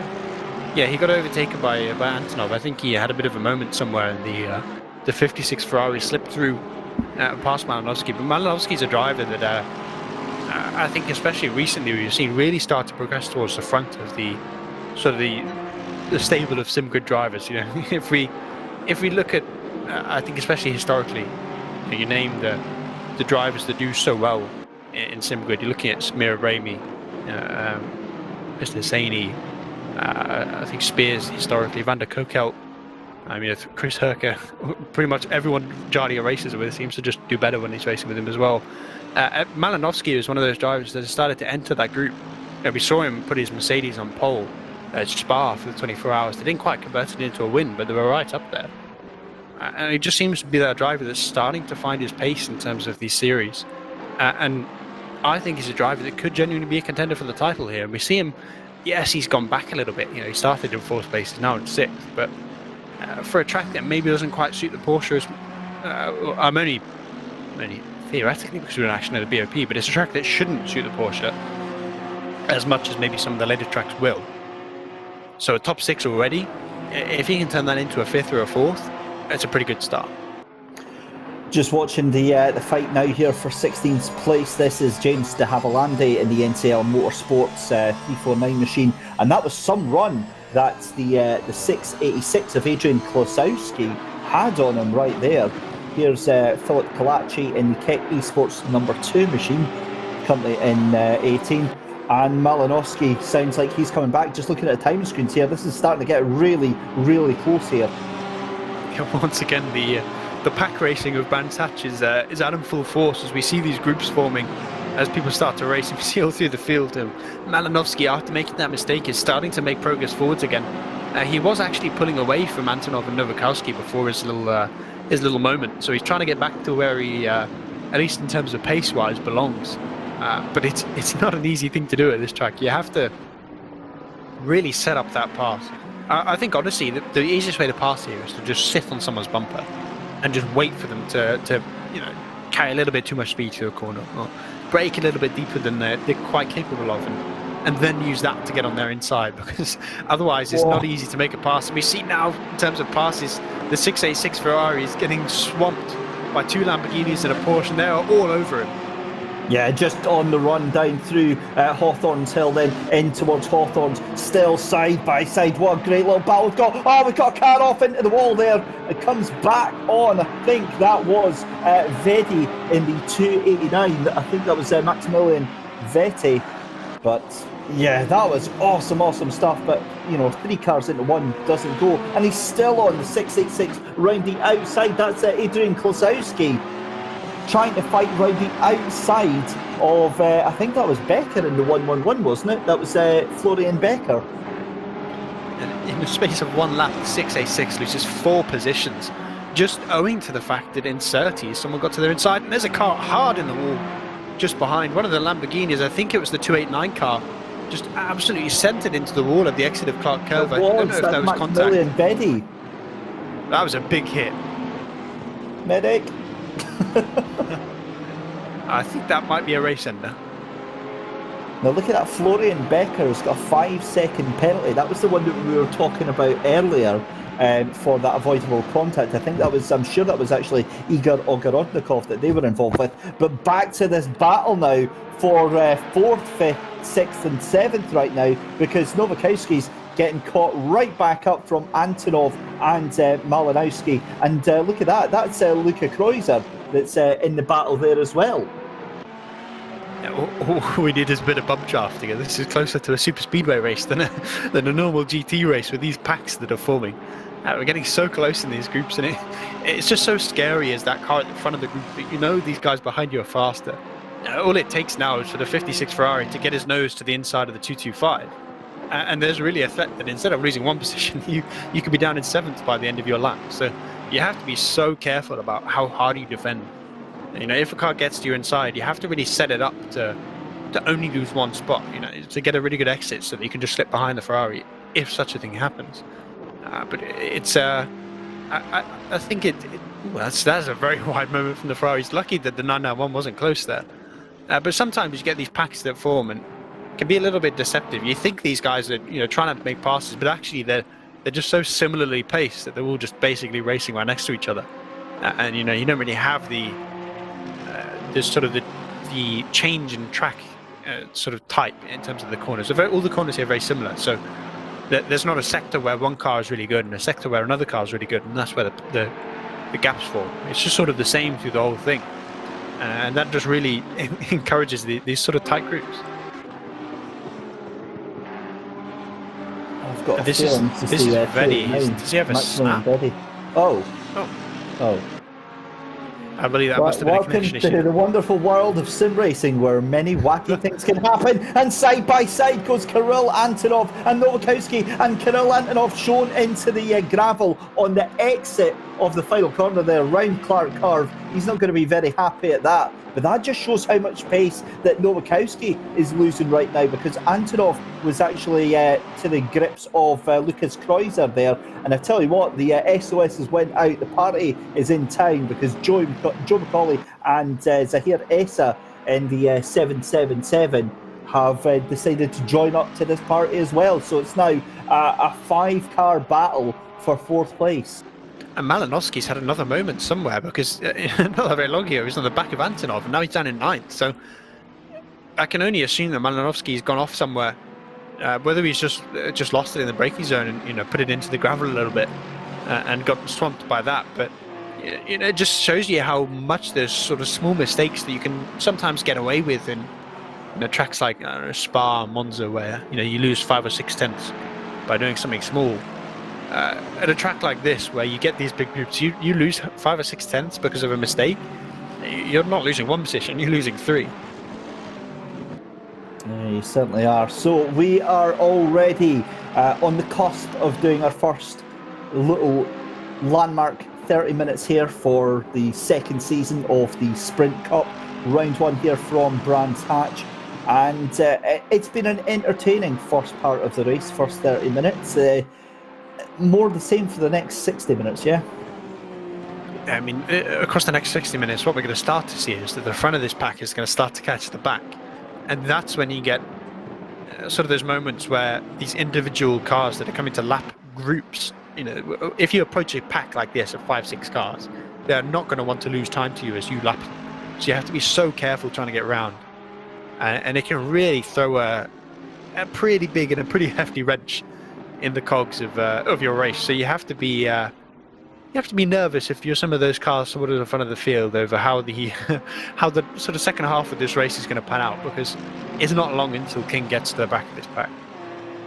Yeah, I think you're absolutely spot on. And the pace that King has been showing right now, Luke, has been absolutely dominant right now. 5.4 seconds ahead of Bruno Sarai in second place. But we'll maybe catch back onto that in a second, because look at the run that Kirill Antonov has in that like and subscribe machine as he comes through Sheen Curve down in towards Stirlings. It's then on the run down towards Clearways and Clark Curve. I mean, that car just looks absolutely planted right now.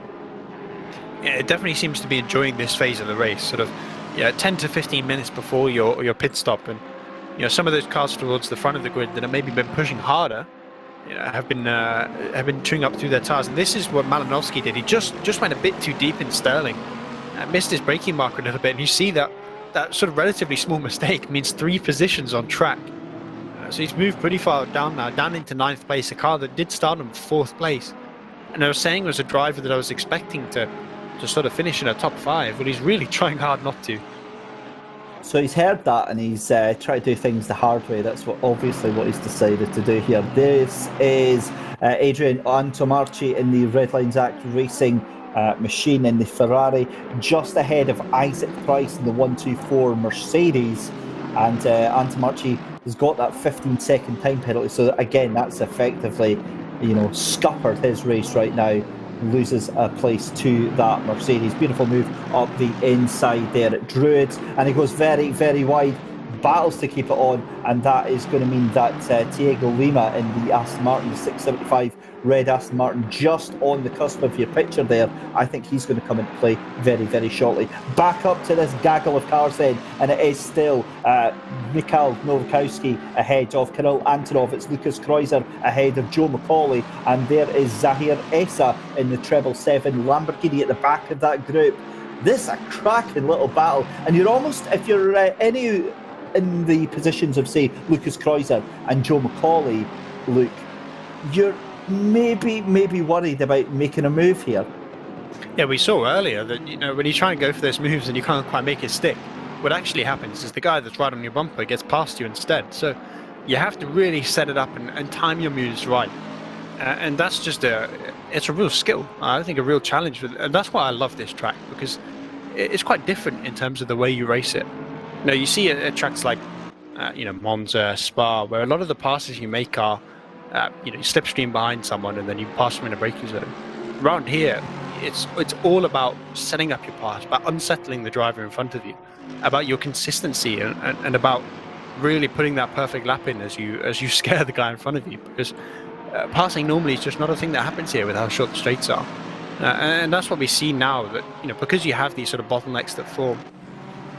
If you're sort of halfway between in this pack, the third car back in a little group, you have to be really careful and you have to be perfect with your overtakes. A brilliant point, and there's battles kicking off all over the place. Look at James Bacon, the proverbial cork in the bottle in that Godzilla right now, because he has got Stefan Zero behind him in the 721 BMW. You've got Daniel Ferrier behind that as well. Then it's Isaac Price and Antomarchi in the Ferrari. Oh boy, this is spicy stuff down at P25. Stefan Zero, though, is the one under real pressure right now. Oh, and there goes Antomarchi, very, very wide. And I think that is going to scupper his chances in that little battle there. Rejoins, and that was at Westfield, I believe it was. But the battle for 25th still goes on. A little bit of a breather for James Bacon, and Stefan Zero has now got Daniel Ferrier in that BMW all down the back of his neck. So this is awesome battling going on right now. Yeah, this is why I love this track. It just encourages these awesome races as all these cars just cannot quite get past, as they try and stick their nose in, try and find that little bit of a gap that they can use to make something work. And it's just something we just see through the whole race. It's just not possible to pull big gaps unless you're king in the front of the pack, but it just has this massive lead. It just encourages it, and it just sort of makes these things happen, as you see that ebb and flow that always happens through fields where you've got those drivers towards the front where they might have used up their tyres more. We said that the front left gets used up a lot, right? Especially around here because of all those fast right-handers. The front left gets used up so much, especially by some of those cars like the Porsches, that usually it starts to push the rest of the field back, push the rest of the field into other cars who then can't pass either, and you get this incredible pack racing that happens. Yeah, and it's really enjoyable, not just for us as commentators, but hopefully for you guys watching on the stream at home as well on YouTube. And what patience these guys have to have right now. Stefan Zero is caught between a rock and a hard place right now, trying to overtake the GTR of James Bacon, but he's also trying to hold on to that position on a huge move up the inside. Thinks better of it, but Isaac Price has to lift off as well, and you can see Diego Lima just behind in the red Aston. Up the inside again, that's never going to work, is it? Around the inside of Druids, he's done it almost, because it's going to be on the run down to Graham Hill Bend, and that means that James Bacon can hold on to that place. And Isaac Price must be laughing himself silly right now. He is in a fantastic position. He's looking ahead, but I think he made a little bit of a mistake there in Surtees. I think he went a little bit wide, and it's brought that Aston Martin to the 675 in as he's all over the bumper of Price, trying to find a way past. But that grunty goodness of the Mercedes engine has just about kept him in front through the drop. It's just about kept him ahead for the second sector as he tries to make a bit more forward progress. Yeah, it certainly is. So this is just awesome stuff right now as we're riding with Daniel Ferrier trying to hold on to that position from Stefan Zero in the BMW just behind Isaac Price now. Back alongside Stefan Zero, has a little look to the left-hand side. They're coming up towards Clark Curve then. 53 minutes left to go in this race. In picture mode here, we can see the battle for 4th, 5th, 6th, 7th and 8th place now. And I think that Malinowski is now caught back up to the tail end of that group. So it is all kicking off here. Oh, and there goes Stefan Zero. He loses the place to Isaac Price, who gets the inside line round Druids. Who is that on the outside? That's the GTR of James Bacon. So James Bacon has been taken by 2 cars in almost 2 corners. He gets that 27th place back. So it's now Daniel Ferrier. We've got James Bacon in 26th, Isaac Price in 27th, and then it's Stefan Zero in 28th with Diego Lima in 29th place. And there comes Malaka in the Lamborghini as well. So, wow, this is just, I don't even know where to look right now. You just have to accept right now that you get some great racing somewhere and you're going to miss great racing somewhere else. It's just the nature of this track as we see these great packs form, and it's just such a fun experience. The Mercedes tries to sneak up the inside of the Nissan but doesn't quite get there. This is intense racing right now down through Graham Hill Bend. And in fact, no, excuse me, they're on the second half of the circuit. This is the run down after Stirling's towards Clark Curve here. And that Mercedes looking very, very menacing indeed of Isaac Price. And have a look behind Stefan Zero and Diego Lima as well. Oh, and up the inside goes Diego Lima, tries to take the BMW. And they're side by side on the run down Paddock Hill Bend, down through Hailwood Hill. And up the inside goes the GTR. So there goes James Bacon again. It just doesn't stop. It does not stop at this track. It's just what happens when you put 36 cars on a track. It really normally suits about 20 cars. And honestly, I love it. I can't get enough with this race. As we just see time and time again where the 2 cars race. I think it's something we saw in the Academy Cup, right, where 2 cars would race and then 5 other cars would just join in. And once again, 2 cars start racing each other, and suddenly they've just got this pack of sharks on the back of them trying to sneak through. We have to say though, Luke, as much as we enjoy this racing, we have to give massive kudos and massive credit to all of these drivers. The respect that's been shown right now tonight is absolutely fantastic. This, as a sim racer, you love to see this sort of stuff because you can only imagine. It doesn't matter whether or not you're in 5th place or you're fighting for the lead or you're 26th place. When you're racing like this entire session just goes by in the blink of an eye. Back to the leader, a battle for P4, 5, 6, 7 and 8. Zahir Essa is getting caught up hand over fist from Maciek Malinowski in the 991 FTW Racing Sim Tools machine. Back to the battle for 26 and 27, and the Mercedes has done it. Isaac Price on the inside of Druids.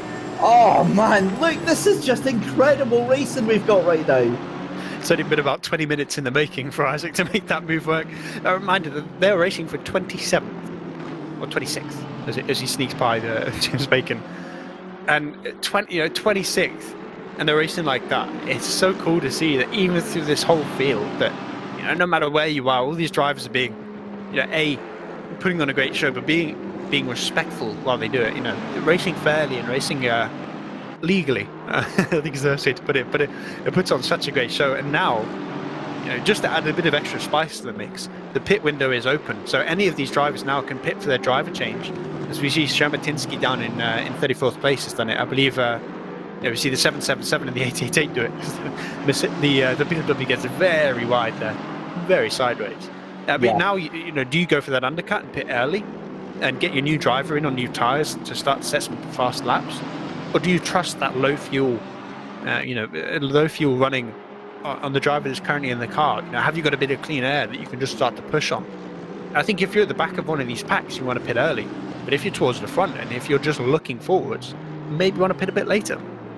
Well, we'll see how that goes as Zahir Essa comes out of the car. So that is, as you said, that is the 349, the 24, the 181, the 11, 14, all pitting in that lap. So James de Havilland is gone into the pits. Jan Bierman is into the pits. It's now Kaminski that is in the treble 9 machine, as is Igor Shermatinsky into the pits as well. I believe there's been a change for P2. We'll have a look at that in just a second as we can. That will be Jardier then, because we saw Jaroslav Honzig making great strides. We didn't really get to focus on him because he was on his own, but the speed that he was doing, the pace that he was doing was incredible. So if anything's changed there, that's going to be him taking that second place. Oops, the 9 gets a little bit sideways, or more than a little bit, as he also goes off track. It's not too much harm done. He loses about a position down into 28th place. No, it's relatively harmless given what we've seen so far of how small mistakes have had such a big effect that he only lost one position doing it. We see now that about half the field has started to make those pit stops, and the problem with that's a much bigger moment. That's Jardier and second place. Jardier slips through. I want to see that from a different perspective, because the wall sort of hid, how that sort of started there is it looks like Jardier sort of got to the inside, or whether the Mercedes was trying to pass, because I believe Jardier was already up in second place at the time. So I'm curious exactly what happened there. And I'm a little bit nervous for both those cars that they might have damage here. I think we're going to get a better perspective. No, so Jardier's going for the pass. He's coming up to Clark Curve. Is he going to go around the outside? No, he's going to try and get that cutback. Going to try and sneak to the inside. And I wonder if the Mercedes doesn't see him. Oh no, Jardier just touches his rear and just gets that Mercedes turned around, and that projects him into the wall. And I think you have to look at that as really the Bentley trying to go for a gap that wasn't there. Yeah, I've got to agree. Again, it's nothing more than our opinion. We don't influence race control, but looking at that there, I can't see the gap there. There we go. This will show it really well. I think there just wasn't. The Mercedes was. His nose is there, but is he alongside enough? I guess as soon as he's alongside, you can make the argument that the Mercedes has to give him enough position on the track. Yeah. Maybe it's one of those cases where both drivers are equally at fault. I think maybe the Bentley being a bit optimistic and the Mercedes squeezing a little bit too late. But really, both drivers are gonna be punished in terms of the damage the car will have. Oh, absolutely. So, and I think it's more, Luke, as well, is that at this sort of level of the race, right at the top, it certainly wouldn't have been deliberate. It wouldn't have been that he's saw him coming and he's went to block him. But at this point, when you're second and third, surely common sense has to take over and think, well, it's not really a heavy chance that I'm going to actually pull this off without something bad happening to both of us. So where does it come in where one of the drivers has to kind of lift the foot a little bit and think, I'll maybe do that later on? Yeah, but again, it's the nature of this track, right? It's a track where overtaking is so hard. So when you get those, even the smallest of opportunities, which you saw Jardier had that better run out of the corner, and he tried to put his nose there, and there is certainly a case to say that he got alongside as the Mercedes squeezed. It is worth pointing out it's a right-hander, so I think at that point the Mercedes, Jardy wasn't alongside, and he starts to turn in for the little right-hander, and then suddenly Jardy's there, and he's not really paying attention anymore because he's busy just focusing forward.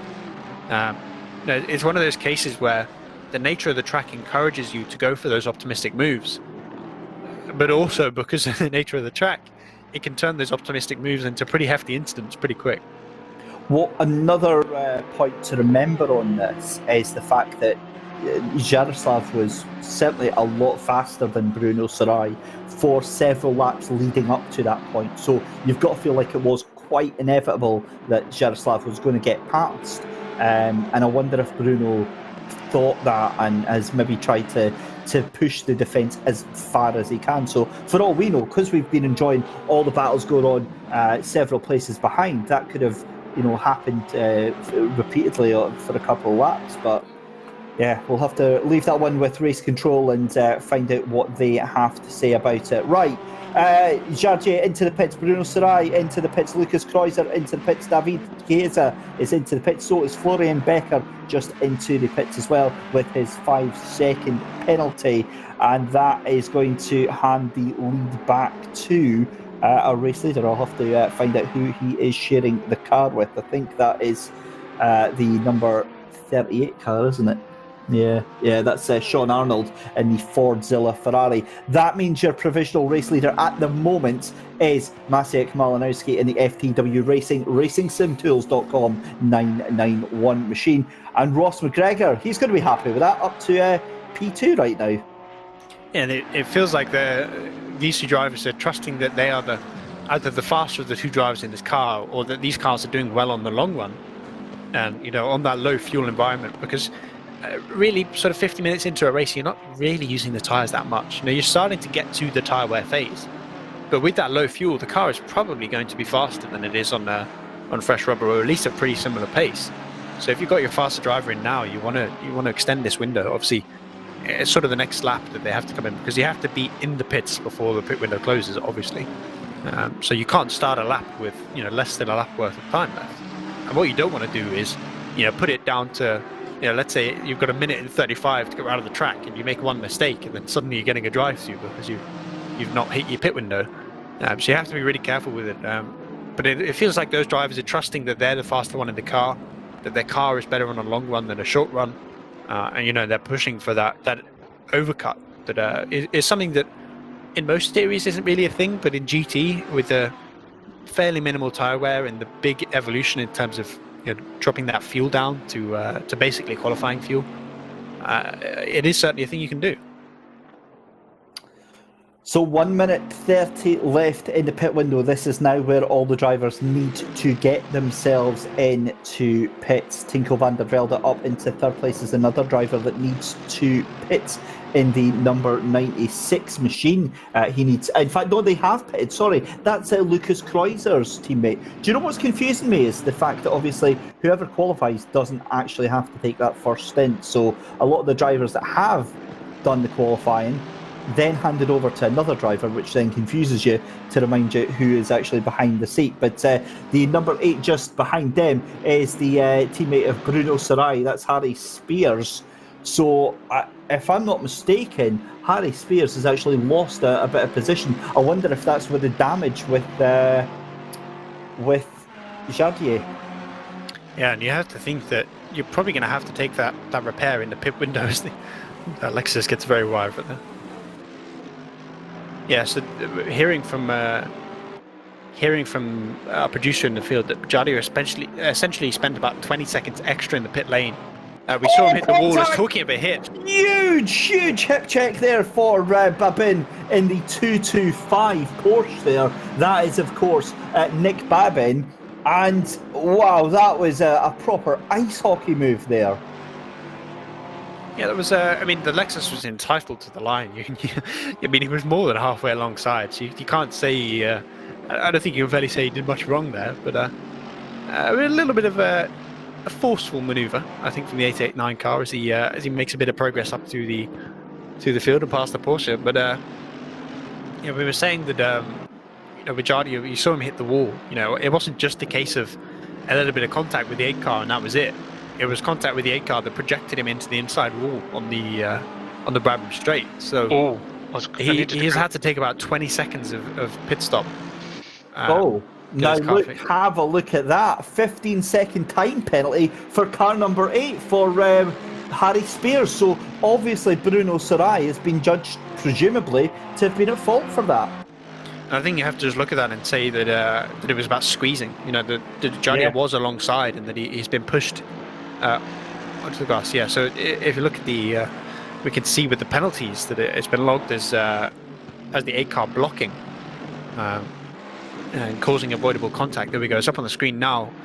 And I think once we saw that top down, that you could see the Jolly's car was alongside, and the 8 car sort of squeezed him in, tried to squeeze him a bit too much, and didn't really give him that sort of car's width. And given the amount of damage it caused to Jolly's car, that's now down in 9th place. It was a car that arguably was a contender for at least a top 2, if not a win. That's I think it's understandable. Yeah, and that is a huge blow to the number 8 team there. In fact, to be fair, that's probably going to take them back to where the 39 is right now. In fact, it'll take them further back beyond them.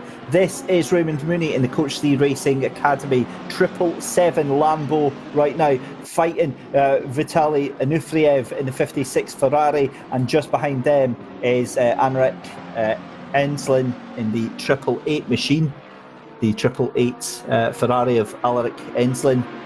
And this is just a continuation of the mad battle. In fact, we can see the number 39 Bentley of Barrier there. That's Jaroslav Honzik's teammate there in the 39, Valentin Barrier. I'm going to presume it's Barrier and not Barrier, but my pronunciation, I've already had it called out on YouTube tonight, so I'm going to err on the side of caution, Luke. I think it's a pretty consistent feature now of our broadcast, butchering people's names. It's Scottish, you know. It's not exactly like we're known for our poise and our elegance, you know. Yeah, I mean, what was that styling for, Luke? I think I'm nice and refined compared to. You are literally butter wouldn't melt right now, Luke. That's all I can say. But back to the field, and talking of refined, these cars are starting to. I mean, we can see that the lap times aren't quite there compared to qualifying right now. We're in the 24s right now. We were in the 22s. It's just sort of a case of cold tires, a case of a lot of fuel, and the track maybe getting a little bit warmer, and there not being any clean air on the track bar. Maybe for about 2 cars right now who are not having to race anyone else, and it feels like people are struggling to just sort of get pace together right now and get those lap times down, and it's really helping the Ferrari in the lead. I think we saw, especially with that contact between second and third, they've got something like a 15-second lead. Yeah, and it just shows you the pace of the race so far. But 35 minutes left to go in this first round here at Brands Hatch of the SimGrid Sprint Cup Season 2. And what an absolute firecracker we have had so far. More of the same, please, for the final 35 minutes. Thank you very much. No real surprises to see up at the top of the field is Sean Arnold for the Fordzilla team. Just making it look so easy. And it's a shame because, I mean, we've not really spoken at length about Dan King and Sean Arnold and this blistering performance that they've put on. Yeah, it's I think the best way to put it is dominant. They really have been the class of the field so far, and I wonder if that's a sign of things to come, or maybe this is a track that suits them. Maybe they are the contenders for the champion, and you have to look at, I think, some of the cars that we probably expected to be fighting with them. I think the 8 car with that 15-second time penalty is probably going to push themselves outside of the top 10 with that, given how close those gaps are. I mean, look, if I try and do some maths on the broadcast, which is always a bad idea, it's 6 seconds to 8th place, about 8 seconds down to 11th. Yeah, you go to 15 seconds, you're pretty much back to 13th place right now from 3rd on the grid with a 15-second time penalty. So a car that, in terms of pace, is certainly up there, falling back quite a lot. But a little shout out to the 889, the coach Dave Lexus, that has just quietly made their way towards the front, and they're now all the way up in 4th place. It's been a mightily impressive performance for them. I think they qualified ninth, so a nice bit of progress on this team. And something I like as a Lexus driver, as an unashamed Coach David Cunley fanboy as well. I'm pretty happy to see them doing quite well. That was a heart and mouth moment there as we saw Raymond Mooney having a look on Vasily Anufriev, and thinking better of it, or rather the car jinking from one side to the other. But have a look at that, because that's Alaric Enslin with a run as well. He's having to try and defend the position from Valentin Barrier there, and try and take that position from Raymond Mooney at the same time, which is a tall order on any circuit, let alone Brands Hatch here, with only 33 minutes left to go in the race. Have a look behind though, because behind Valentin Barrier now is the number 214 of Rob Taplin. He's come to say hello and join the party as well. And there's now, what's that, a 7-car train for 6th place. This is just awesome stuff. And all it takes is for a bit of side-by-side racing.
So a very warm welcome back then, ladies and gentlemen, and we do apologise for that break in the communications there. We're back though, and hopefully you can hear me loud and clear, and there we go. Right, we're back, and my goodness me, what have we missed?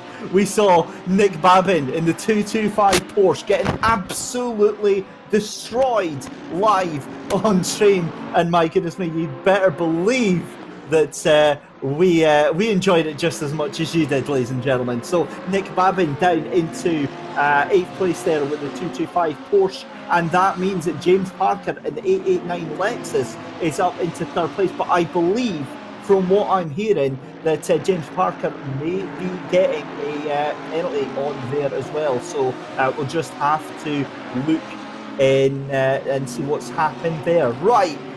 Back to the action then, 22 minutes left to go, and it's still Sean Arnold in the lead from Tinko van der Velde in the 96 Mercedes. James Parker up into 3rd place there, as we see the number 8 Mercedes of Harry Spears getting a 15-second time penalty, and that is the car, 2 cars up here from Nick Babin. Just have a look behind Nick Babin there in the 225, that's the number 99 Mercedes. And that is George Boothby, who is, fighting very hard to keep Solman in the 991 Porsche. Nico Solman just behind him. Right, we've got more penalties coming in thick and fast as well. Let's have a look here. So that's cars 225 and 8 were involved in an incident. It's a 15-second penalty to carry. Oh no! So that means that Harry Spears has now got a 30-second penalty, I believe. Let's just double check. I'll make sure that I'm not making that up. That might be his first penalty there. 15 seconds. So yeah, that's 2 separate incidents. We'll have to see how that one pans out. But there you go, 125 and car 57. Car 57 getting a 15-second penalty for that one. And cars 889 and 8 are under investigation as well. So this is, lots of penalties. Everybody gets a penalty. You get a penalty. You get a penalty. Back to sanity though. Nick Babin from Carbon Esports is having to defend for the life of him. You're kidding me. That's never going to work around the outside of Druids. Almost trying to make it work.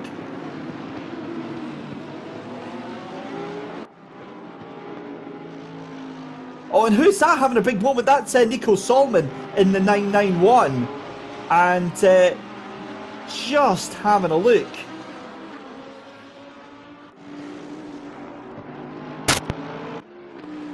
Wow. Awesome stuff there. And I'm sure I can hear my colleague Luke Rogers trying desperately to get in. He can't hear me, but I can certainly hear him. On the behind the scenes channel that we've got going on there. What a cracking little battle we've got going on here though. Nick Babin getting an ounce of breathing space here as we see George Boothby and Nico Solman duking it out side by side, bringing Raymond Mooney into the mix here as well in the treble 7 Lamborghini. It's 19 minutes left to go, and guys and girls watching on YouTube, I hope you've enjoyed this one. This has been an absolutely cracking race. Right, we've got asked in chat what has happened to Igor Ogorodnikov. That is the number 560 machine. What's happened is he swapped over to his teammate Konstantin Soldatov, and they are down NP17 in the 568 Ferrari. So they have actually had a bit of a better race because they qualified quite poorly. They were down around about 20th place, and they brought themselves back up to 17th.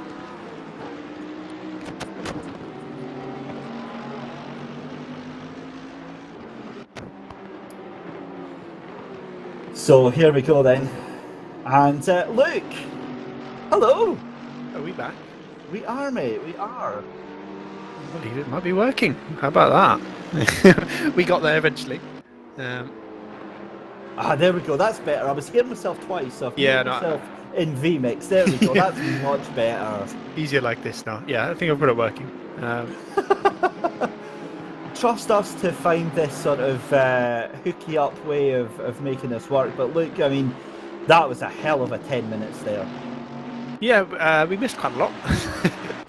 Conveniently, we missed a lot of an interesting things happening. 991 has got Nico Solomon gets a drive-through penalty.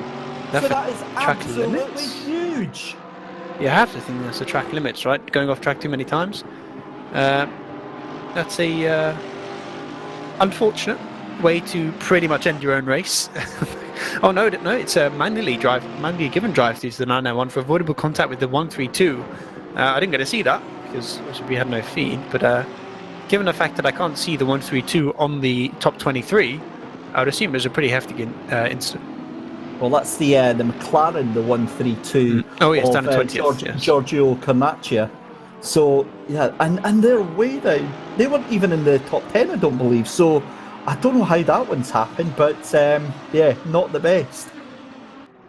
Yeah, it's that drive-through is worth just under 30 seconds here, and if you look at those gaps, that puts you pretty much outside the top 20, if not further. So that's a really rough ride for the 911 car, and something that sort of happened is that the Porsches have just fallen away. You know, obviously that one with the drive-through, but the 225 as well. It's just fallen so far off. I think they had a couple of moments, right, that we saw on the broadcast. Well, the viewers saw on the broadcast. We didn't. But now you look at the front of the field, and we have suddenly the Coach Dave cars in third and fourth out of nowhere. Yes, there's the 5-second time penalty on the 889 Lexus, but I think all that will do is just put the 888 in third place. Yeah, no, actually no, they will hold on to third place. So we could see a third, fourth from the Coach Dave cars right now with 16 minutes to go.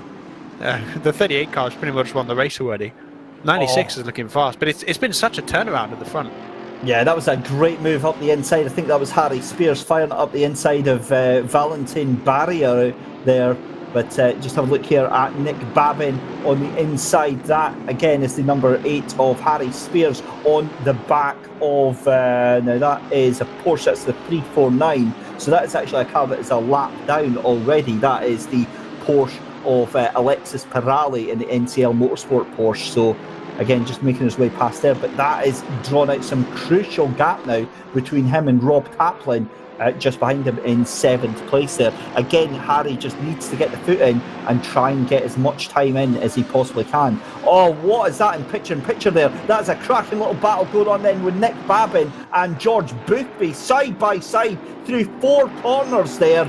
And it looks like the number 99 car of George Boothby loses out to that. He's going to try and cut up the inside, surely not, and Saner heads prevail. But that brings the 777 Lamborghini of Raymond Mooney into the mix as well here, with just 15 minutes left to go. And this is exactly what I was saying all the way through the field here, Luke. It doesn't matter if you're fighting for the lead or if you're fighting for 31st position. You're involved in a battle. You're going to go hell for leather to try and keep that position. Yeah, you do not want to give a position up with 14 minutes to go, but it kind of feels like it's a question of when, not if right now, because that Mercedes behind just looks so much faster through pretty much the whole track, and it feels like it's only a matter of time before he gets there. The one saving grace for the 225 car is that it's pretty good on the brakes, so the corners where you sort of expect that Mercedes to be able to get alongside, the Porsche can sort of protect itself, you know, Druids, Sterling, those sort of corners, it can sort of protect itself and hold on to his position. So it's going to be a hard challenge for Boothby, also known as UCOG Monkey if people don't know who he is, to get past and get into that 8th position, which will obviously become 7th with that time penalty for the 8 Mercedes. Talking of time penalties, a very interesting development up in the top of the field, and the eagle eyes amongst you will see that James Parker has a 5-second penalty. That 889 Lexus, we did pre-warn you about that one, gets a 5-second penalty, and he is 4.9 seconds ahead of Alaric Ensslin. So it is on a knife edge, that one. To see how that goes, and they are of course teammates in the Coach Dave Academy cars, and there's the penalty for the 991.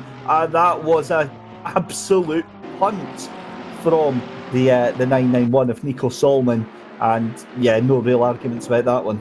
Yeah, I think punt pretty much captures the nature of the incident perfectly in terms of its explanation. It was a hefty hit, and yeah, I think I think you can't really look at that drive-through as anything other than deserved in terms of what really happened here. And talking of deserved, the 5 second, I haven't seen the replay of the incident that caused. We saw it live, but I haven't seen a replay of that incident between I think it was the 889 and was it the 225, I believe, if I remember correctly? It was Nick Babin, because he got put sideways and then got absolutely smashed. But it was door to door, so I'm sort of, in my opinion, in my own jury, the jury's definitely still out in terms of whether that's really I mean, I'm not a steward, so you should never trust my opinion on it, but I sort of thought maybe that's 5 why seconds we is a sit bit in harsh. these boxes and talk about it. That's why we're not the stewards. We don't have a valuable opinion on them. But this is what's caught my eye as well. Tinko van der Velde, I was expecting to shoot off into the sunset and catch up to Sean Arnold, but it's not happened.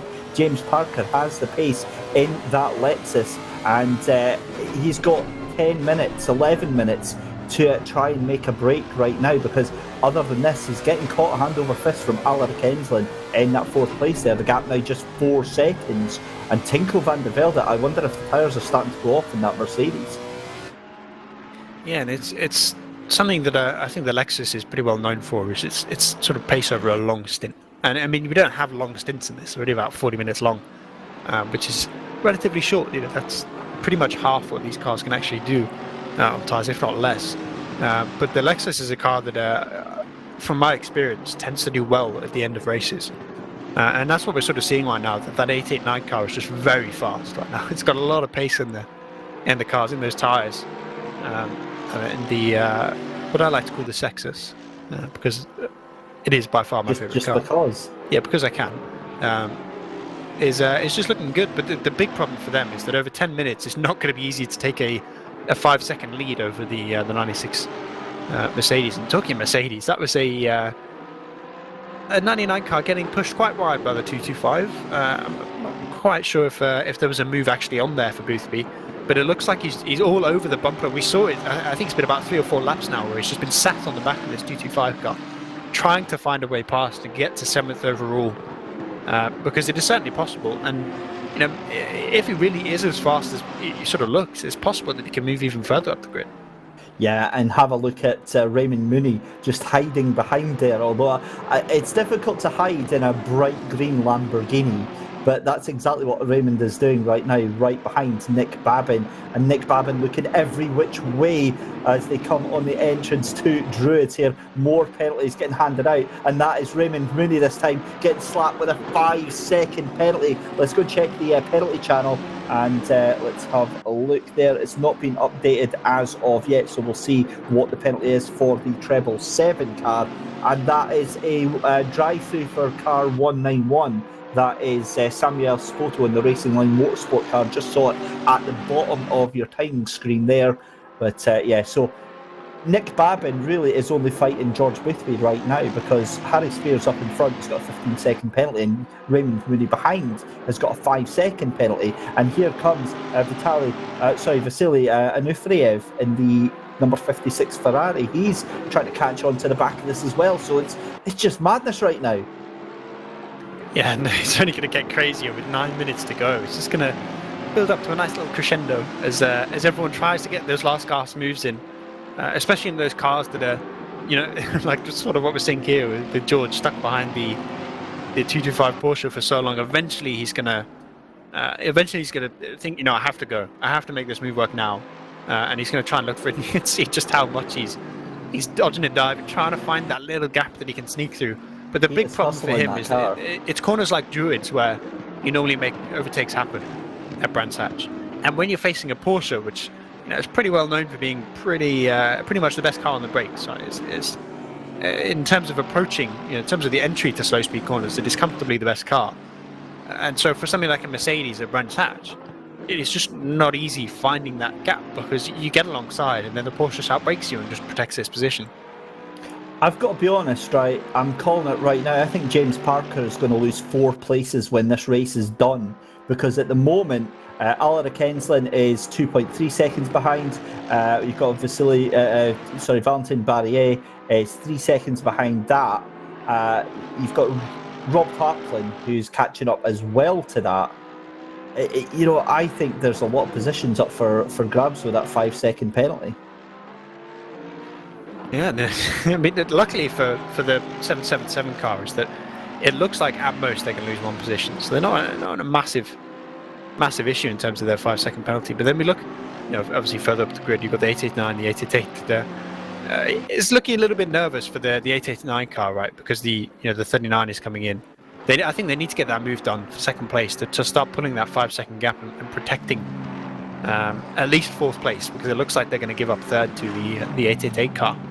But there's that worry that you get stuck behind the car in front with your little time penalty, and you actually end up losing more positions as it starts. You're fighting with that car in front. The 96 and the 889 are just going to be all over each other, and what this is doing is slowing both cars down. As one defends, the other one loses a bit of time having to brake earlier. But this might be the opportunity here as the 889 goes up the inside, gets the move done finally, gets ahead. Obviously, it's not overall. He probably won't be able to pull a 5-second gap, but what it will do is protect him against the 39 car, which was starting to get close to that 5-second gap. And now it looks like he should be good for at least a fourth place. And if he can pull a bit of a gap, it might be a third. Yeah, I think you're absolutely spot on that one. That could very well happen. He's trying his best to pull time back. This is Raymond Mooney, and that was we saw the number 1 car that he just got past there, and that is Gianni Monaco in the Ferrari. So a beautiful move there from Raymond Mooney.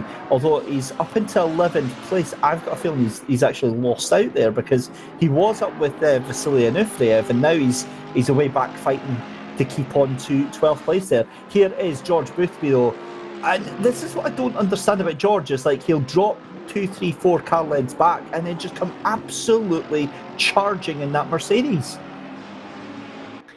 Yeah, it's starting to make a nice bit of forward progress, but you just get stuck. Always the case. You just get stuck at this track, and eventually you have to just go. You have to think, right, what is the corner I'm getting closest to? Can I push, half a tenth faster through here just to try and get my nose there? And even if it means actually compromising your overall lap, eventually you just have to go for it. Otherwise, you're just gonna be stuck here, because in terms of the championship, every position is going to matter. Even though it is race 1 of a season, and maybe it's a track that doesn't quite suit their team and their car. You're expecting the Mercedes will be really good at Kyalami at the end of the season. It'll be really good at Monza towards the end of the season. Those are the tracks that it's going to dominate at. But at these tracks that maybe your car's not quite as good at, or maybe your team's not quite as good at, every position and every point you can get is going to be vital to that championship fight. We have to take a little moment though to speak about your current race leader Sean Arnold, and what a performance it has been from the number 38 team along with Darren King. We've barely seen them all race. Such has been the dominance on show by that team. Darren King taking pole, and it's going to be almost certain, given that there's 4.5 minutes left, to be a lights to flag victory. And what an impressive performance from the Fordzilla team. Yeah, it's not quite the Grand Slam because they pit early and they didn't lead every lap. But it's pretty much as close as you can get in a GT race. And I think one of the more dominant performances we've seen really in a race. And to look at a Ferrari that is a car that, if you look at this field, I mean, yes, the 888 is doing pretty well, but it seems to be a car that's not necessarily suited to this track. You're expecting those longer front engine cars that are more stable through the middle sector of this track to do well, and then you just have this Ferrari that's completely dominated the race, and it's really impressive to see. And I'm honestly quite excited to see what that team can do through the series, because they're names that I don't think we're necessarily used to. Obviously we're used to Fordzilla being a big team, but Arnold is not a driver we see at the front of the field in SimGrid very often. Whether that's just owing to the fact he doesn't race in SimGrid that often, I'm not sure. But it's really exciting to me that we're having a bit of diversity at the front and not seeing the names we always see. And I think it's putting us, giving us these nice storylines that should progress through the 5 races of the season. I think it's almost certainly going to. Confirmation then that Harry Spears does get that penalty upgraded from 15 seconds to 30 seconds. That effectively destroys the race for the number 8 Team Fordzilla car. And hard luck to Harry Spears and to Bruno Sarai Of course, Bruno involved in that earlier collision. But we've got to wonder what has happened here to George Boothby, because he's dropped all the way back about a second behind Nick Babin. And now Vasily Anufriev smells blood right now with 2 minutes 50 left to go. And the Ferrari of Anufriev and Kirill Antonov looking decidedly fast in this final stage. It's something we brought up before qualifying, that this is a track where you can push and really overheat your tyres, especially those left sides. And I wonder if that's what's happening with George here, where in trying to get past that 225 car and how hard he was pushing the car, whether he's just overheated those left side tyres, got his car a bit hot and a bit grumpy, and it just doesn't quite want to get that speed through the corners anymore, and it's pushing him back towards Anufriev, who is a driver that I think we were expecting big things, given third place in qualifying. To only be down in 10th is a bit of an unwelcome surprise, but it definitely feels like to me that the 99 car has just pushed a little bit too hard, tried a little bit too hard to carry maybe some speed through certain corners, and is really just pushing him back now.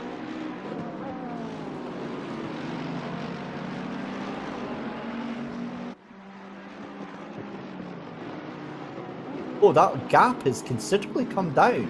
I wonder if Sean has just decided to take it easy, knowing that James Parker has got that 5-second penalty. It was up to about 13 seconds, and now it's down to about 9 seconds, so I'm not sure what's happened there. There's possibilities in traffic as well. That's very true, yeah. But one thing that's almost worth pointing out is that the 888 and the 889 are teammates, right? And I think it's pretty clear here that the 888 is faster than the 96, right? I think the whole world could tell you that. But with that 5-second time penalty that the 889 has, I almost wonder if the 888 is going to try and race the 96 really hard and force them to lose time, because there's a possibility here that in going side by side with the 96 and forcing it to act defensively and slow down, that they could secure a double podium for the Coach Dave Academy. It's not something you usually see in SimGrid. We don't usually have these these sort of teammates working together, but you can see that gap is just dropping. Park is just pulling ahead of the 96 Mercedes. So there's certainly a possibility here that he might actually hold on to a podium. Yeah, it's a possibility, but we're just watching the cars come round now with 30 seconds to go. I believe this is going to be a last lap of the race. Your race leader, car number 38, is halfway round the circuit. I think that is them. 2 seconds now. It's just growing and growing. 7. Yeah, but look at the gap between Parker and Arnold. Is Arnold just sort of taking I think he's coasting. You have to think he's coasting at this point. Through Westfield. I think it's just more important to look at that gap between Van der Velde and Parker, because the more the 888 pressures this 96 car, you see now consistently the 96 car is having to go offline and defend. And pretty much every sector they're losing 3/10. It is the last lap of the race, so I think it's going to have to be the 888 trying to make a move that will secure the double podium. But it's certainly possible if that car can sneak through and take sort of one last second, sort of another bite out of the time. There's certainly a possibility that the 889 car can hold on. It might at least hold on to third place if it grows even bigger. But I want to see that battle now for third place.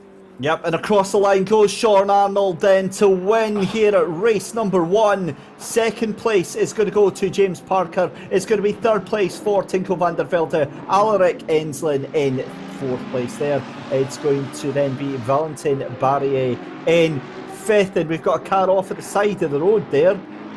Possibly a lap down. We'll have to have a look at that, but it's going to be Rob Taplin to come over the line in 6th. Harry Spears finishes in 7th place. He's got that massive time penalty. Nick Babin in 8th place. Vasily Anufriev in 9th. It's going to be 10th place. We'll cut back to that in just a second as we see the final cars making their way round the track just now. But yeah, that was an awesome race, Luke. Filled from drama from the get-go. It really lends itself to a thrilling and almost a dramatic season.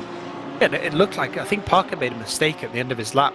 I wonder if that was literally in the final corner, because it was only 8/10 that the gap was between him and the car behind in the end, and that was before the penalty was applied. So what was a 3-second gap just disappeared. So I wonder if he was pushing to try and extend that gap, almost Lando Norris style, and didn't quite get it done.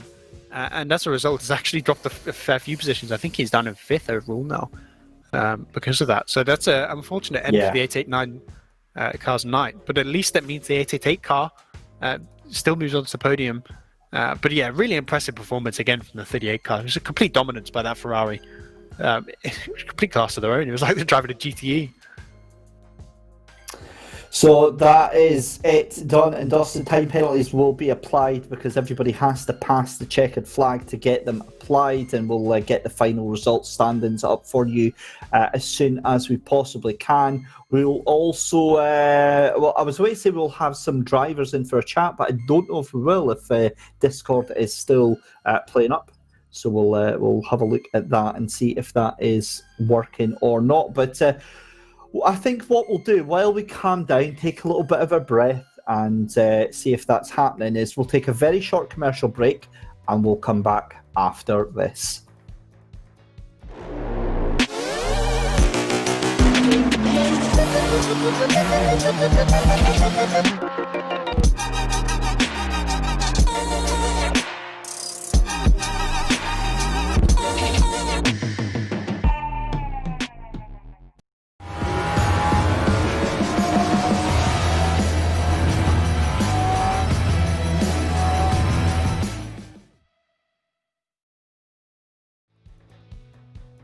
Well, welcome back, ladies and gentlemen, to the debrief from round one here at the Sprint Cup Season 2 for the Sim Grids. Thanks to Coach Dave Academy and to Thrustmaster, as always, for their continued help in making that happen. But look, an amazing evening, and where do we start with that one? Firstly, let's start with the top five then. It is, of course, Dan King and Sean Arnold taking the win there. A stunning win for Fordzilla. It's then the 96 of Tinko van der Velde and Lucas Kreuzer in the Sidemax Works 96 Sprint Cup car.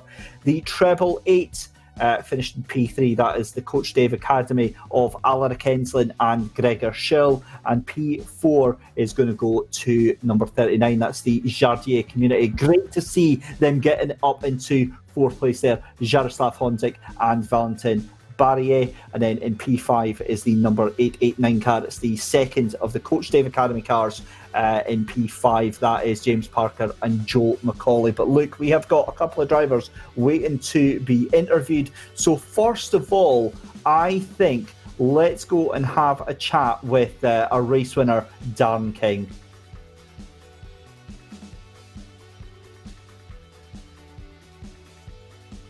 So if we can get Dan brought into the chat, there we go. A very, very good evening, Sean Arnold and Dan King. Gentlemen, I've got to say, you've made that look far too easy tonight. Yeah, I wish it was like that every week, right? Sometimes it just goes like that. The car was on point for my stint right there, but what happened, the tyre pressures in the second stint for Sean wasn't great. They went below that operating range, and he had a lot of oversteer, in the car there. But yeah, the first stint was amazing. The car was just on point.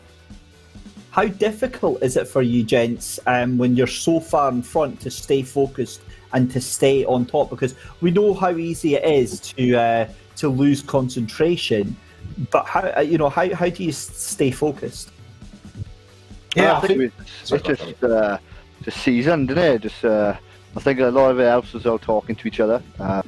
So like Dal gives me the gaps, I give him the gaps. Sometimes Dal will, because obviously he's streaming, he just mute himself and talk to his stream and keep himself focused that way. But sometimes, yeah, it is a bit hard when you're out front. But then I had to really focus. The tyre pressures were a lot lower than they normally were. They were running in the 26s, high 26s. So yeah, I really had to keep the focus up towards the end of my stint then. So. And Luke, have you got anything to ask? I think the only thing I want to say is, obviously you're driving the new car. Like, how much work did you put in terms of getting it set up? Because there really isn't any sort of precedent to work with. How hard was it to get it working? Well, I got pretty lucky, really. So I drive the Ferrari a lot, like you guys probably know. So I saw the feeling is still the same in this newer Ferrari, but with this different aero package, it really helps the car with a lift-off oversteer. which I think the Ferrari struggles with. So one of my actual previous setups was like sort of a base for it, and the car was basically was on point from the go, really. So we got sort of a bit lucky today with that. Yeah. Excellent stuff, guys. Well, I mean, it's a dream start to the season for you. Is it just going to be more of the same for the rest of the season? I mean, obviously, coming up next time, we've got the likes of Misano and Barcelona. Do you have to do any major changes for them? I think the Misano, if we go by what the old Ferrari was like, the old 488, the Misano is pretty going to be a good, decent track for us. Barcelona, I don't think it's that strong, but with the improvements on the Evo right now, we get a bit more torque out of the corners and stuff. And I think like me and Dal cracked a bit of Dal put in the work of the setup earlier, and we made a couple of changes together. But yeah, hopefully we've got a good base and we can work from today and keep up them wins. Well, hearty congratulations, guys, on a fantastic performance tonight. Well done on the win, Sean Arnold, and another awesome performance from Dan King there. Congratulations, guys, and we'll see you next week. Bye, guys. Thank you. Bye. Thank you. Bye. So next up then, we have got P3 in the treble eights, Coach Dave, Academy car. It's none other than Alaric Henslin and Gregor Schill. Gentlemen, good evening. And that was a close-fought race. Oh, yeah. From the start to the end, that's been, I mean, definitely one of our best races so far together. I mean, it's probably Gregor and I's first race together, so yeah, pretty chuffed. Yeah, that's true. Now, towards the end there, that was an all-out dogfight that you guys were involved in. Talk us through the race. Yeah, I mean, we sadly had not so much time to practice. We just basically hopped on the server 1 hour ago, analyzed the data from OTEC, dialed in the setup, and then we were like already in qualifying. I set like my fastest lap overall at Brands Hatch, which I was quite happy about. Then race start was a little bit close, bang to the doors to the other cars, but I managed to get some positions. Then we were in the top 10. Then I think within a battle, like we had like a door bang and we got like 4 seconds of damage and a little bit of it was also error related. So the car was a little bit more loose on the rear, definitely, especially through the last sector where you definitely need the downforce to be confident and attack those corners. But we could recover to the pack. Then we decided to do another cut on the guys in front, which worked out pretty well. Ulti smashed out the outlap, and gained so much time. And I think due to this undercut, we gained like 4 positions. And then Ulti's head was just down, and he focused, did quali lap after quali lap, no mistakes there. Every time on the limit, you have to see the onboard like through the last sector. He was like not on the grass, but not on the tarmac. He was like permanently on this white line. So he was so on the limit, no mistake, and he just could gain so much on the other cars. And at the end, P3 for us, and we are quite happy about it. Now, given the names come up time and time again through the different the SimGrid events, how important is it that you know the drivers that you're racing against? Does it give you an advantage? You know, do you think, oh well, this is such and such, so I know that they buckle under pressure? Does that come into it at all? I think that's a bit difficult to say these days. I mean, the scene, especially ACC, has grown so much. So there's so many new drivers, new talents coming in. It's actually difficult to keep track of how some persons drive. So, I mean, I guess once you get to these levels, you kind of learn a person as you drive behind them, or they drive behind you. You learn on the fly, like, listen, this is what they're going to do. Think ahead the whole time. So, yeah.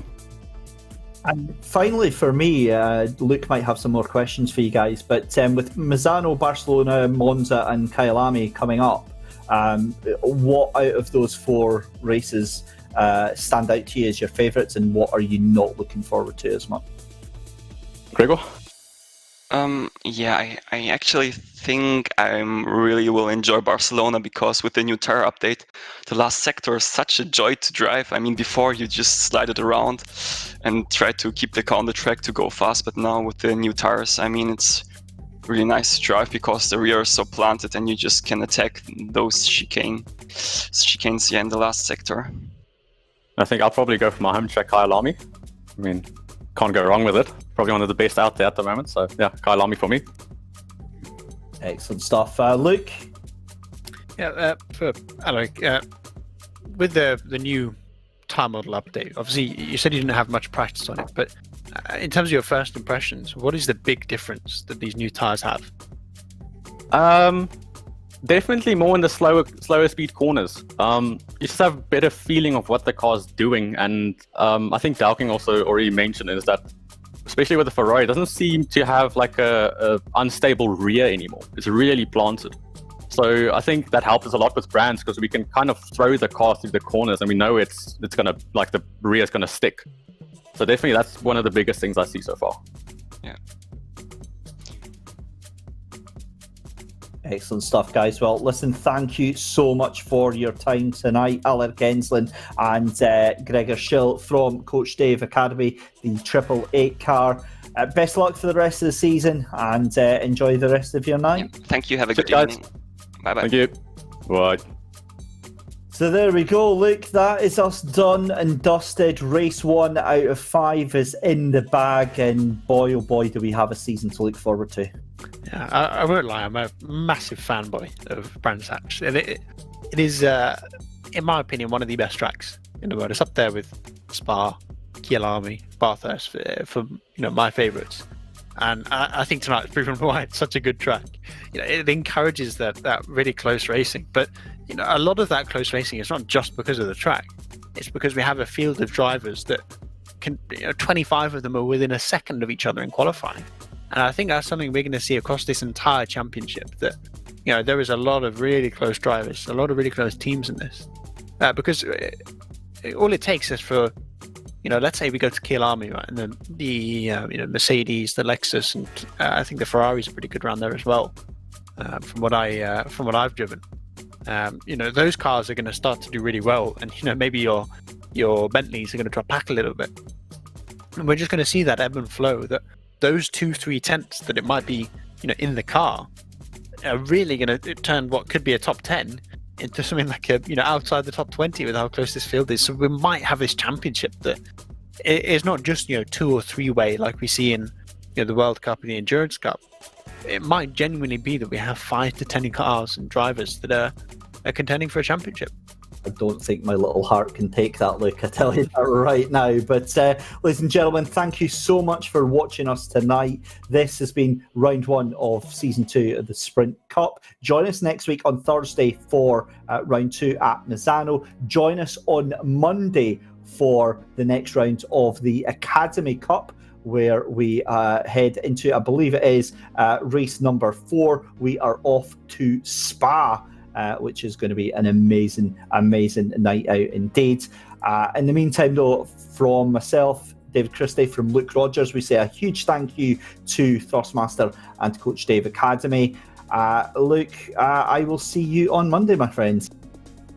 Yeah, see you soon. For everyone here at the SimGrid, though, big thank you to Mike Yao of Simply Race and to Michael as well, to Michael Hamlet, our wonderful virtual producer there. That's about as polite as you can get on that one. Have a wonderful weekend, guys, and we will see you on Monday night. Take care and see you next time.